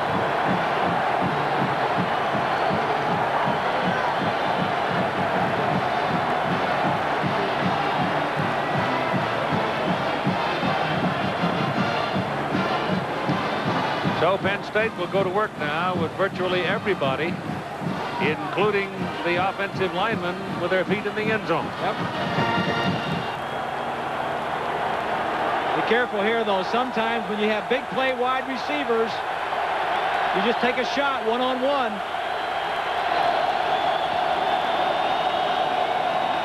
Kajana Carter. That's almost the first down. He is tough. He doesn't go down unless you knock him down. Later on today, idle, excuse me. Next week later. Miami's at West Virginia. Florida State is off. Syracuse. Here they are later on today. That should be a good one. Oklahoma, Colorado, and Texas Rice play tomorrow. 2nd and 1. Doesn't get it. Carter trying to cut back on the same kind of action that he had before, and I don't know where they're going to mark him. Looks like now they have advanced him well across the 10, so he is very close to it. Well, Purdue gets a tie against Wisconsin. Bob Greasy will be a pleasant dinner companion tonight. Jim Coletto's done an outstanding job, I tell you. Illinois didn't get the shutout, did they? Nope. Michigan State. There's a lot of rumbling going on up there in East Lansing now. It is a first down as they bring the chains in.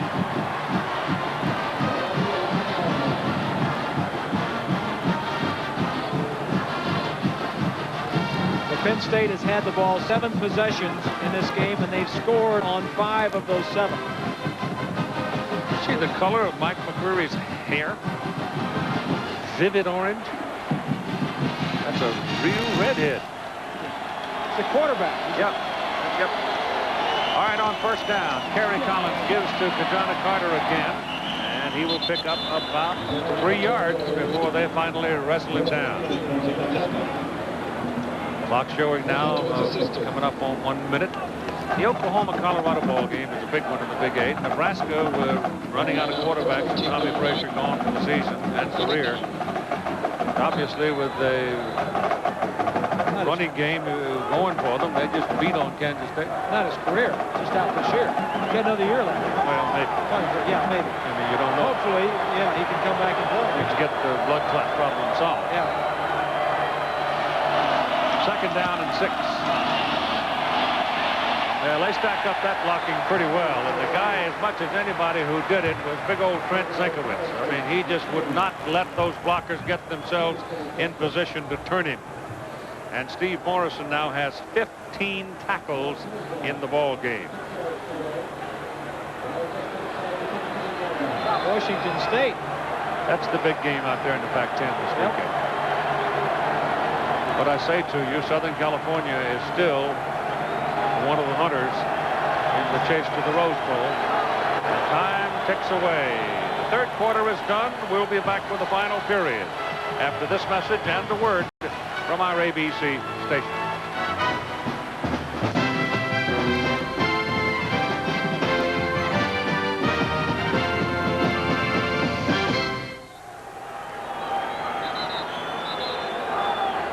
We go to the final 15 minutes of this football game between Penn State and Michigan, with Penn State leading 24-17. They're looking at 3rd and 6 on their own 15-yard line. Kerry Collins' pass is incomplete, intended for Bobby Ingram, defended by Deion Johnson. Here's a look at the numbers after 3 quarters. Total yardage is just about the same, but the number that came up for Michigan rushing yardage, they only had 40 in the first half. They gained 124 in the third quarter alone. Darrell Kania is in to do the punting for Penn State.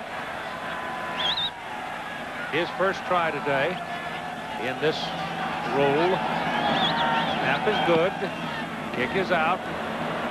Michigan's got good field position coming here, as Amani Toomer could not get to the ball and effectively return it. So he watches it roll dead at the Michigan 41-yard line, a 44-yard punt. Kansas City Chiefs and the Denver Broncos will have at it Monday night on ABC's NFL Monday Night Football at 9 Eastern, 6 Pacific time.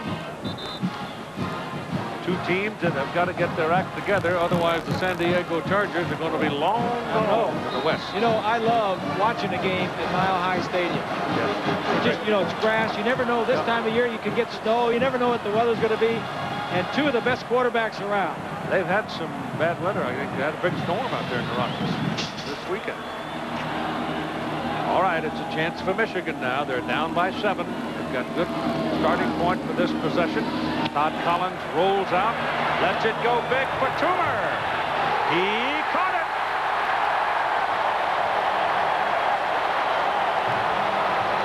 Amani Toomer out jumps Jason Collins and makes the catch at the Penn State 21. First down passing. Take a look from behind the quarterback. Good run fake to Wheatley. He's got 2 choices short. You see them both, but he goes long. He almost laid this ball up too high. 38 yards. Toomer comes down with it. Could have thrown that ball out in front of him a little bit more. He could have run to it. He might have scored, too. Yeah. 7 catches and 157 yards for Toomer. That's a lot.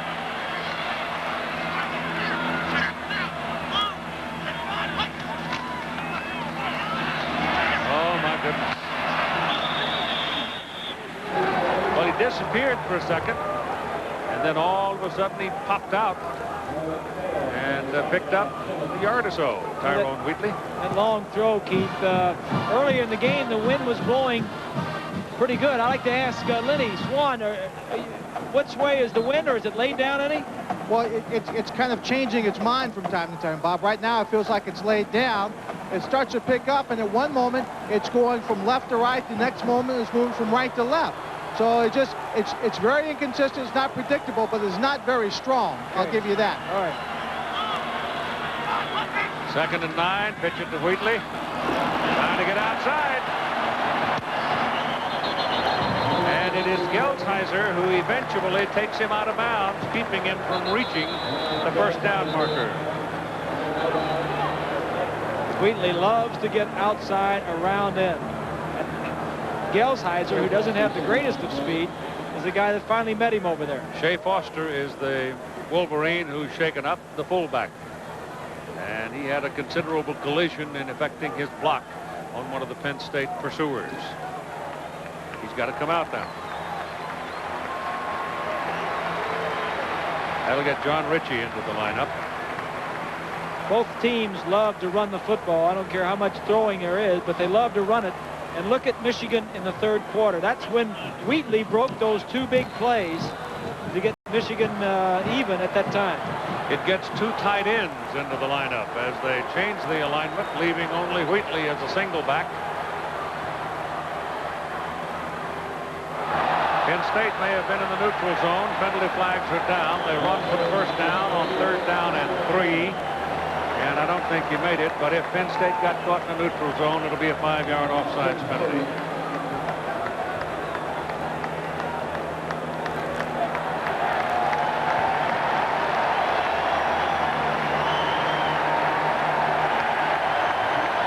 First down, Michigan. It's only a 5-yard penalty, but sometimes they are critical penalties when they involve possession or change of possession, or in this case, a first down that keeps the drive going. Well, that is the 4th Michigan first down as a result of a penalty against Penn State. Ball is at the 9-yard line now, where it is 1st and goal with Shea Foster back in the backfield.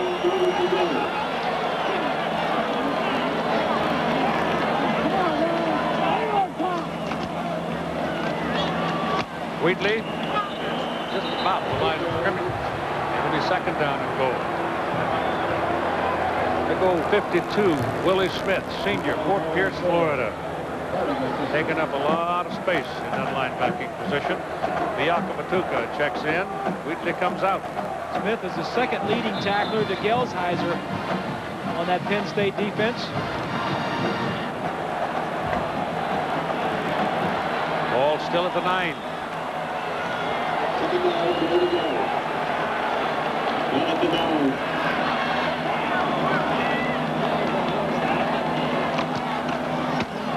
Biakabatuka taken down. First man to hit him is number 13, Clint Coles, who is back in there at a strong safety position, sore shoulder and all, and then he got some help from the other linebacker. Coles made a nice play because there was a gaping hole that Biakabatuka was going through, and Holes just came up and stopped him.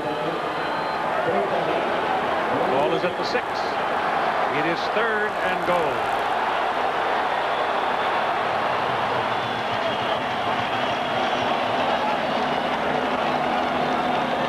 Single coverage out here to the right.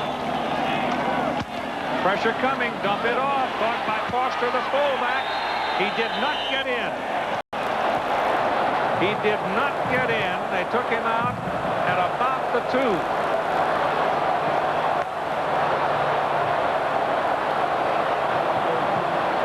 If Collins could have thrown this ball more on the line, you watch him, he's going to have to throw it up and over. He throws it higher. If he could have caught it quicker, then he could have run it in because the linebacker was coming from across. Gelsheiser was lined up opposite way across the formation. But he had to throw it over the defense. And Michigan is going to take time out and talk about it, whether or not to go for it or whether to take the 3, because you've got 11:41 to play.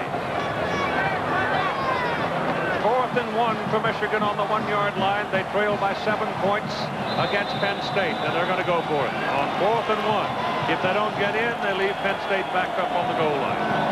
That has to be the philosophy here. Penalty flags all over the place as Biakabatuka gets into the end zone. But let's see about the flag.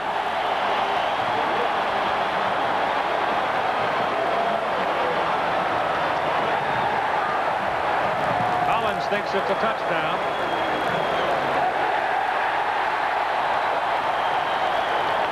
Offside, touchdown.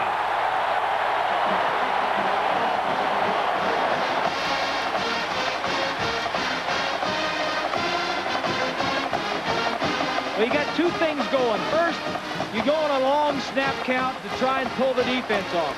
Then you toss the ball to give it to your speedy receiver. Then you say run it around the end or take it up inside, whichever opens up. They're going to kick it for 1 point. Hamilton Aremus must hold.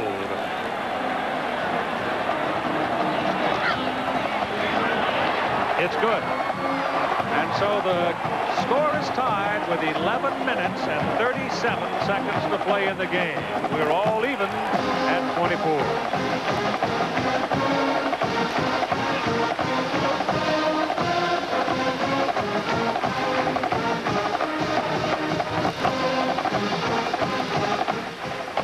Michigan now will kick off as the home folks have taken heart again. Their team comes back to tie at 24. Penn State waiting to receive it with Mike Archie and Ambrose Fletcher. Hamilton will kick it. Good kick. Down to the 4-yard line for Fletcher. Oh, that's a lick. That's not just a hit. That's a lick. Now, let me put this in your mind right now, that Penn State, if these two teams would eventually come down to the end of the conference season tied, if Penn State should lose, then Penn State would have the Rose Bowl tiebreaker. We know that. So consequently, a tie would be like a loss for Michigan. But if these two teams wind up tied today, the advantage would go to Penn State because they own the tiebreaker. First down at the 20 for the Nittany Lions with a lot of time and a lot of football to be played yet with 11 and a half minutes. Kerry Collins on a roll. Zinkowitz is after him. Big tackle. Forces the throw. The pass is incomplete. Zinkowitz chased him all over the field, and he finally got his hands on him and slammed him down, and here's Lynn Swamp. Keith, I just want to remind everyone of what Joe Paterno said at the end of the first half, being concerned about the penalties on this Penn State football team. Once again, though, in the second half, his team has not avoided the untimely penalties. As a matter of fact, that last touchdown may have been the result of the defense jumping off sides, allowing the offense to get a surge, having the extra push so Bianca Patuca could get the ball into the end zone. If they're going to come back in this tie ball game and win it, they've got to have an error-free fourth quarter. Well, Michigan's had 4 first downs as a result of penalties. There's a pass drilled to the sidelines to Freddie Scott. And Scott's up to the 45-yard line for a first down. So there's no question for what there's good reason for Joe's concern with what he's been seeing. He's not concerned about his offense. So this offense is just dynamic. They can throw the deep stuff. They can run inside power. They can give it to Carter, who's explosive. There's a man pulling the trigger, Brannigan. He's only been there 24 years. He's a newcomer. He played for Joe. Was a running back. This is Kajana Carter. Boy, when he sees a crack, he really gets through it, doesn't he? Whew, he's quick. Well, he's quick, and he's also patient, Keith. Sometimes he doesn't rush it. He allows the blocking to develop in front of him, and then if there's something there, he can get through it. He is a 4.4 speed and weighs 220 pounds, 5'10". 22. Coming in next down on the West Coast, you've got another football game for the Western audience, Southern California and Stanford. It's West Coast only. So say he had 22 carries for 130 yards, does Carter. John Whitman was back in at fullback. Go back to Carter now. And he just keeps on high-stepping through the crowd. Lost the football. Michigan may have it. They do, I'm pretty sure. The ball fell out. They took it away from him. And Penn State keeps it. They call him down. Woo-wee.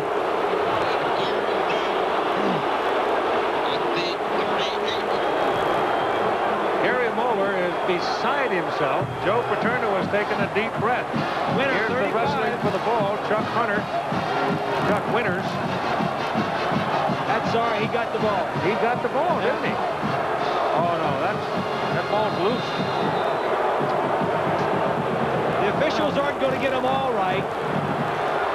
And the thing about it is, there's 10 minutes to play in this game. It becomes a first down at the 38-yard line, and Kerry Collins is sacked.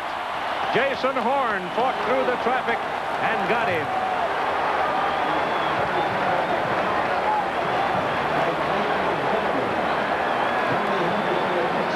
and take a look at that previous play, see whether the ball was out.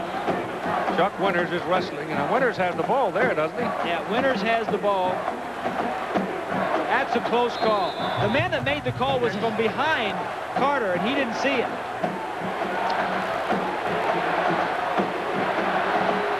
So the sack puts the ball back at the 40, near the 44, and it is second down and 16 now for the Nittany Lions in a 24-24 ball game.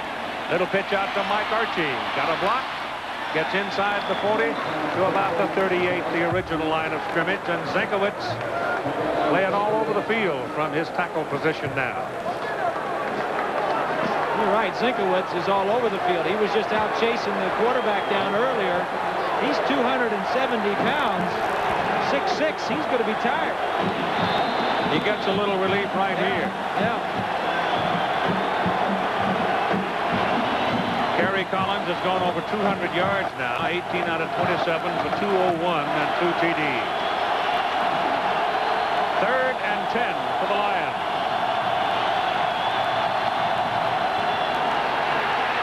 Got it.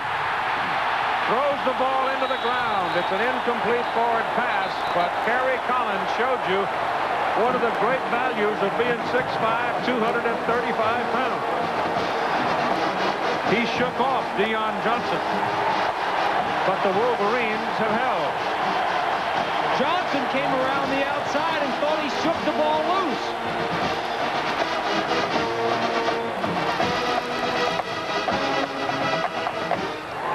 Darrell Kania is in to punt. Toomer waits for it.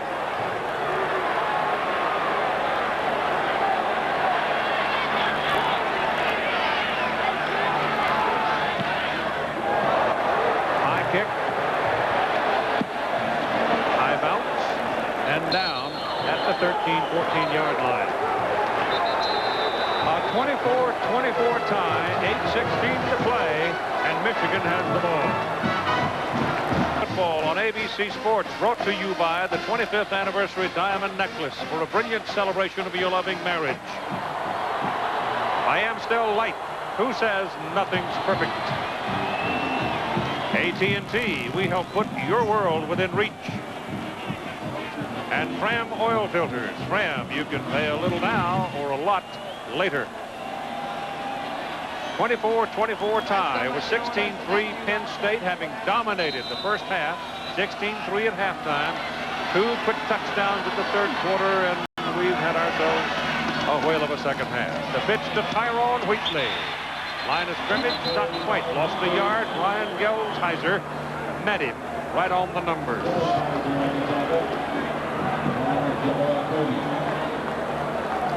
So lose about a yard, make it second down and 11.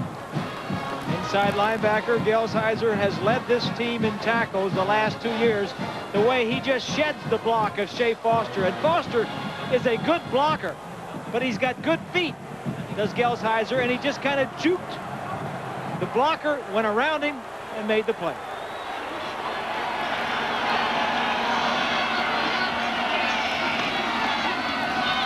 Todd Collins under pressure. Whoa, he took a pretty good lick.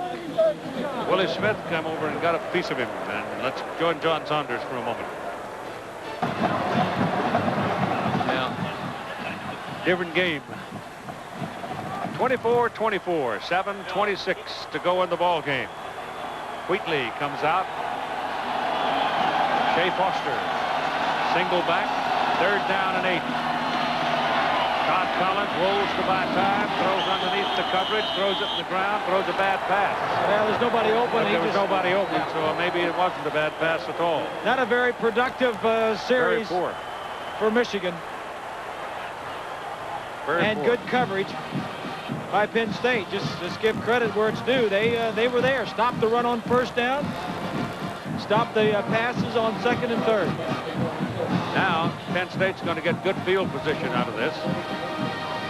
Craig Baker is in to punt, and it's Mike Archie waiting back at his 40. And ball could well wind up on the Michigan side of the field.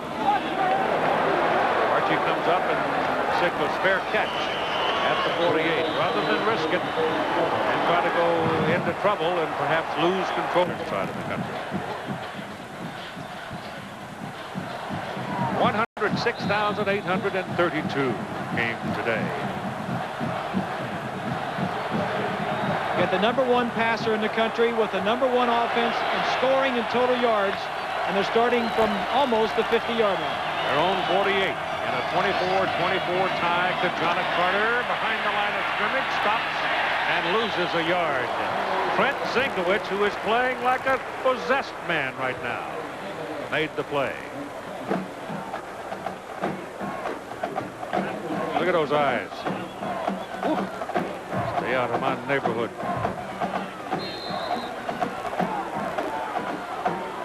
Big Trent is a junior from Cleveland, Ohio.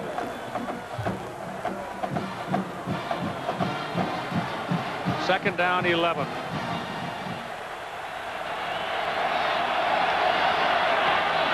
Kerry Collins for Ingram, just a bit too high. Got his fingers on it, couldn't reel it in. Here's 20. Keith, with 6:31 to go in the fourth quarter, it's an interesting note. I've talked to people behind the bench at Penn State. The starting offensive and defensive unit for Penn State has not played an entire fourth quarter this season, averaging over just over 51 points a game. You can understand that they've been pulled out. Hopefully, for Joe Paterno's team, they've got enough to make a comeback and break this tie in the ballgame. Keith? They're looking at third down and 11 right now with Mike Archie in the backfield, replacing Carter. Collins looking for Brady. Goes instead for Ingram, and it is incomplete. The ball was not catchable. There were 3 Wolverines back there. He had Brady in the middle, possibly for a first down, but chose the long man. And Kenya checks on as the punter.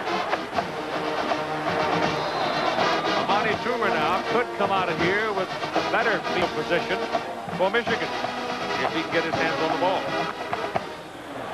It's a game of field position now and mistakes. A mistake now would be deadly either way.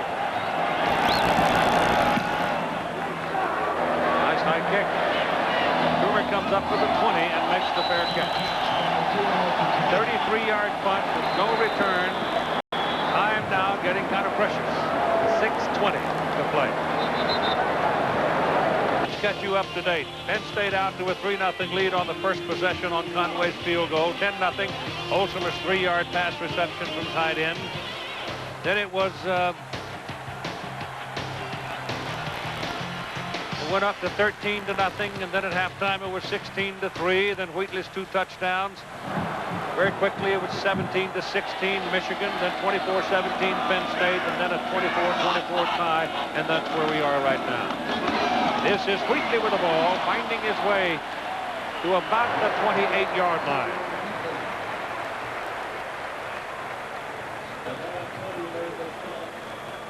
Just short of the 28. It'll be second down, a long 2. The thinking here now is, for Michigan, I've got the ball.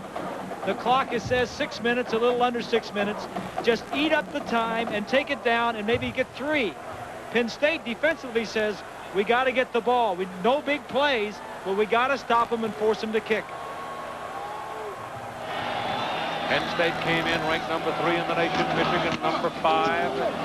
Tyrone Wheatley knocked out of bounds at about the line of scrimmage by Kim Herring, playing at free safety.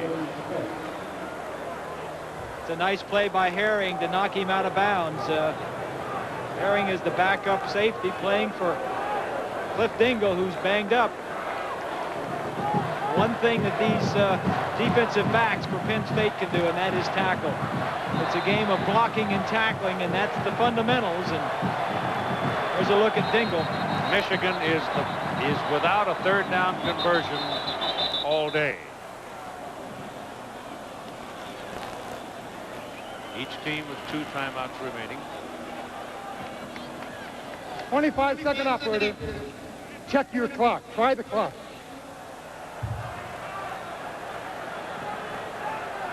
They're asking the operator to check the 25. We're going to shut down the clock. Play clock. We'll shut down the clock.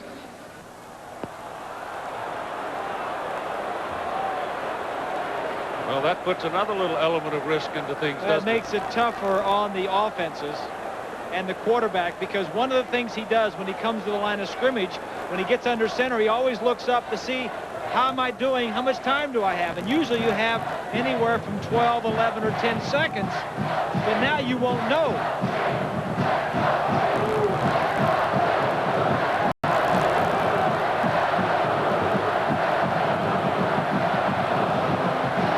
.5:35 on the game clock.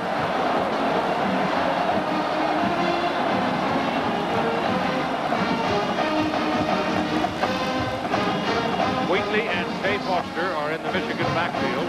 Tom Quinn, the referee, sorts things out here.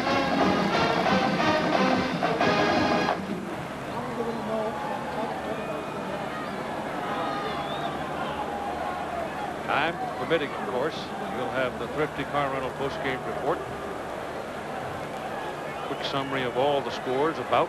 The biggest news of the day so far was the loss of #1 Florida to Auburn at Florida.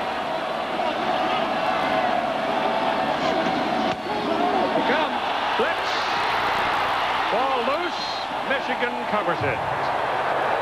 Willie Smith, number 52, came like a falling tree. And even though Todd Collins had the arm whip, the ball was loose. Top right of your screen, number 52. He is unblocked. He is an outside linebacker. Wheatley went in motion. The ball almost slips out of his hand before he's hit.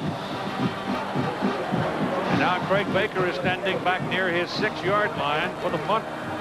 And Penn State will get the field position on this exchange of kicks. That's a pretty good punt, however, by Baker. All the way back to the 38-yard line. Mike Archie. And stopped at the 44. There, the Nittany Lions will go to work. It was a 42-yard punt and a 7-yard return, and you've got 4:46 to play in a 24-24 tie. Now the shoe's on the other foot. It's the Penn State offense on the field. We got 4 minutes and 46 seconds to go. There is no rush. Run our best plays. Eat up the clock as long as we're moving the ball down the field. Run out the clock. Kick a field goal if we need it, or score a touchdown. But we're in no hurry.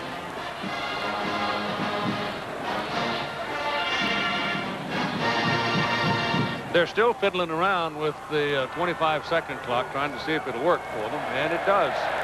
Now it's working. So that'll help. Conway is the place kicker. Brett Conway, the place kicker for Penn State, has kicked 3 field goals in the game of 24, 28, and 29. His long of the year is 39. Mike Archie and John Whitman in the backfield for the Lions, and Kerry Collins fires to the sidelines, and that's out of bounds. Oh, they gave him the catch. He got his foot down, apparently inside. Bobby Ingram with a great play. 2 guys, 2 men in the striped shirts are right there looking at it.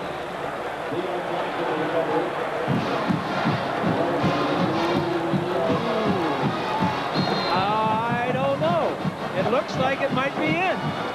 It doesn't matter. They called him in. Yeah, that he could reach that far out, but he made himself tall, as they say. 41-yard line, first down. Kajana Carter steps back in. And he has the ball, and he's on the move. Down to the 15-yard line.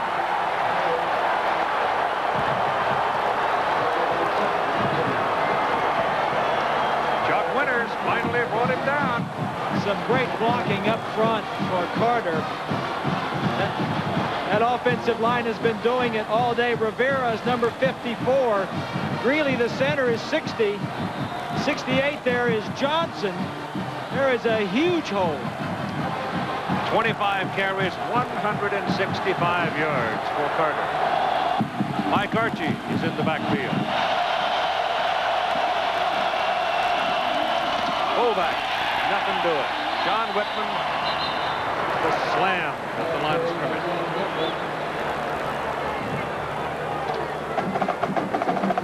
To consider the tie if they wind up tied.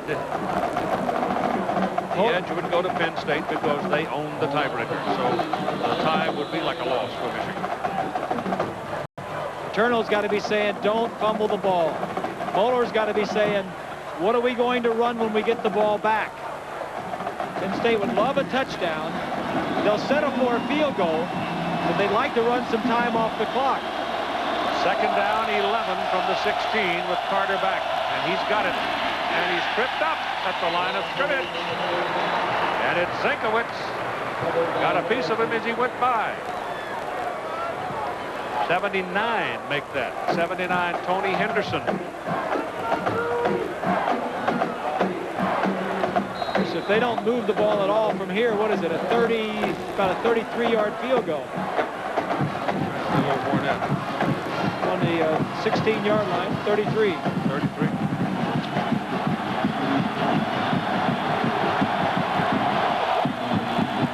Third down. Long 11, more like 12. Here's Kerry Collins throwing. Ingram, touchdown. Penn State.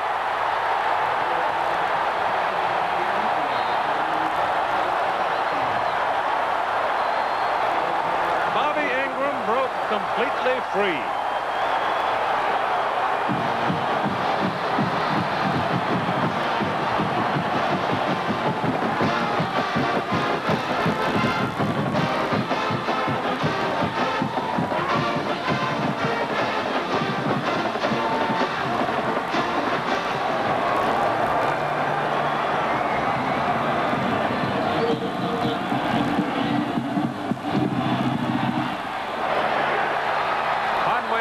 Is good.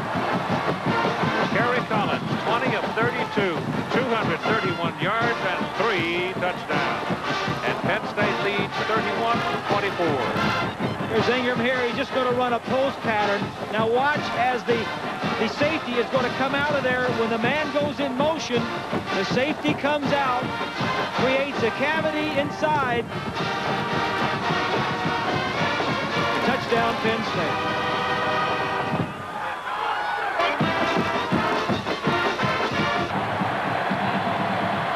Penn State to the lead, 31-24 to kick off now. 2 minutes and 53 seconds to play in the football game.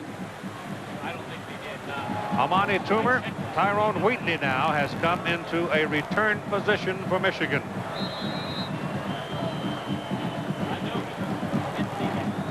So let's see what kind of a kick Mr. Conway delivers here. Does he skid it along the ground? Does he try to hit a knuckleball, or does he just whale away and knock it as far as he can? Knuckleball. Into the end zone.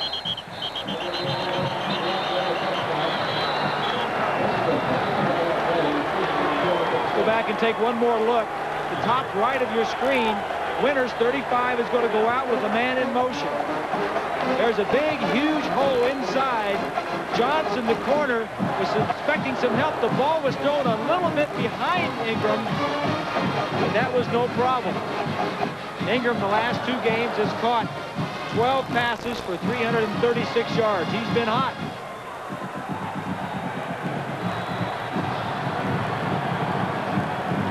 Now it's up to the Michigan offense and or the Penn State defense.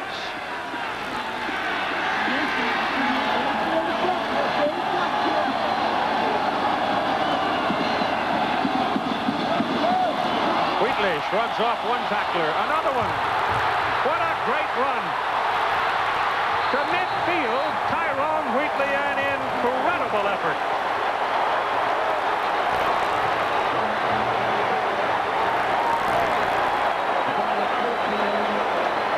From behind the defense, breaks one tackle there.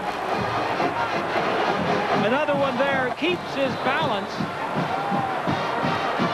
Going to get past a couple more, and if Smith had not been hustling all the way over, he would have broken that all the way. Ball is exactly at midfield. 30 yards he picked up on the carry. Stays in the backfield. 2:26 to play in the ball game. Todd Collins looking to throw it. Goes deep with it. Toomer's out there. No! It through his hands. Oh,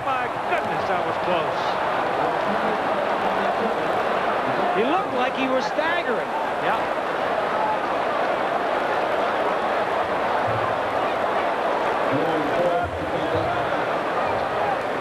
Here it comes at us. It looked like it was going to be no problem. It looked like it drifted away from him a little bit. Maybe that's that little swirling breeze. It looked like the ball drifted to the left or away from him. As it started to fall. Yeah. Or else he could have run to it if he knew it was going to be on that line. Biakabatuka is the single back now for Michigan. 2:16 to play, second down and 10 from midfield. Biakabatuka going up the middle. He goes to the 40, and that could be a first down. And if so, we'll stop the clock at 2:06. Well, they let it run down to 2:01. It's still running. He didn't pick up the first down. Well, he owes him some time, doesn't he? Well, did he make the first down? No, he's going to measure.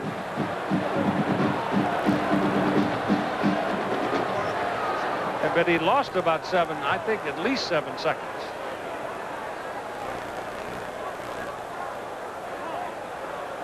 Didn't make it, or did he? That much. Well, what about the time? The clock didn't stop until 1:57. Well, it's gone. Third and a couple of inches. Biakabatuka in the backfield. And the Nittany Lions are just flat hunkering down along that line of scrimmage. Gelsheiser standing right in the middle. Biakabatuka is hit behind the line of scrimmage by the swarming Nittany Lions. And it's fourth down. Bill Yaboa Cody was the first man to get through there. What a big defensive play that was. And it's a good disguise because Yaboa Cody is right here. Now watch him as he's going to. You don't think he's going to come. Now he slides in. And there's nobody to block him. If there'd been somebody over there, Collins would have checked to run the other way or thrown the football. It was a nice disguise. Now it comes down to one play, 4th and 3. 32 on the clock. 1:32 on the Penn State's remaining schedule is one of considerable interest if they win this ball game. Because the schedule has a week off and then Ohio State. And Sandusky is immersed in this particular moment. Then they have Indiana and Illinois on the road. Illinois on November 12th at Champaign. Then they finish at home at Northwestern and Michigan State. So they are in the catbird seat. They don't play Wisconsin. They do not play Wisconsin. Michigan, on the other hand, certainly does. They play at Illinois next week. Then they have Wisconsin back here.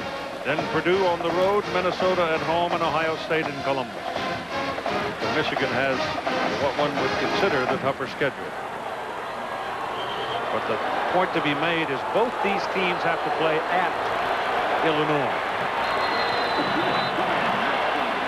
Wheatley is back. It is 4th and 2. 3 wide receivers. Penn State is playing run. Pressure coming. Collins steps up. Now throws. And it is intercepted by Penn State. Brian Miller got the ball.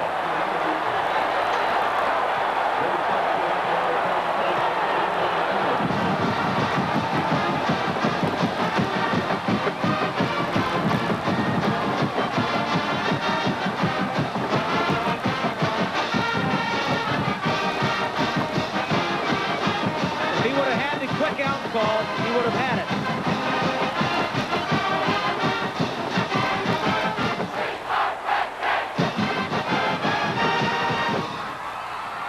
Penn State is playing run right in here. You got one-on-one on the outside.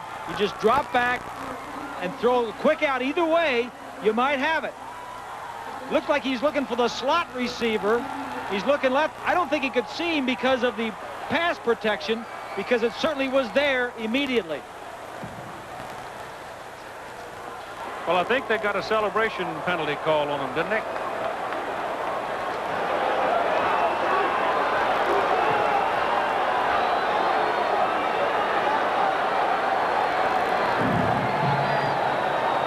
Well, the celebration call would fall into the unsportsmanlike category for the lack of a term, but Joe is really mad. He is really mad. I didn't see any of the players. And he's leading. Yeah. I didn't see if any of the players from the sideline were out there.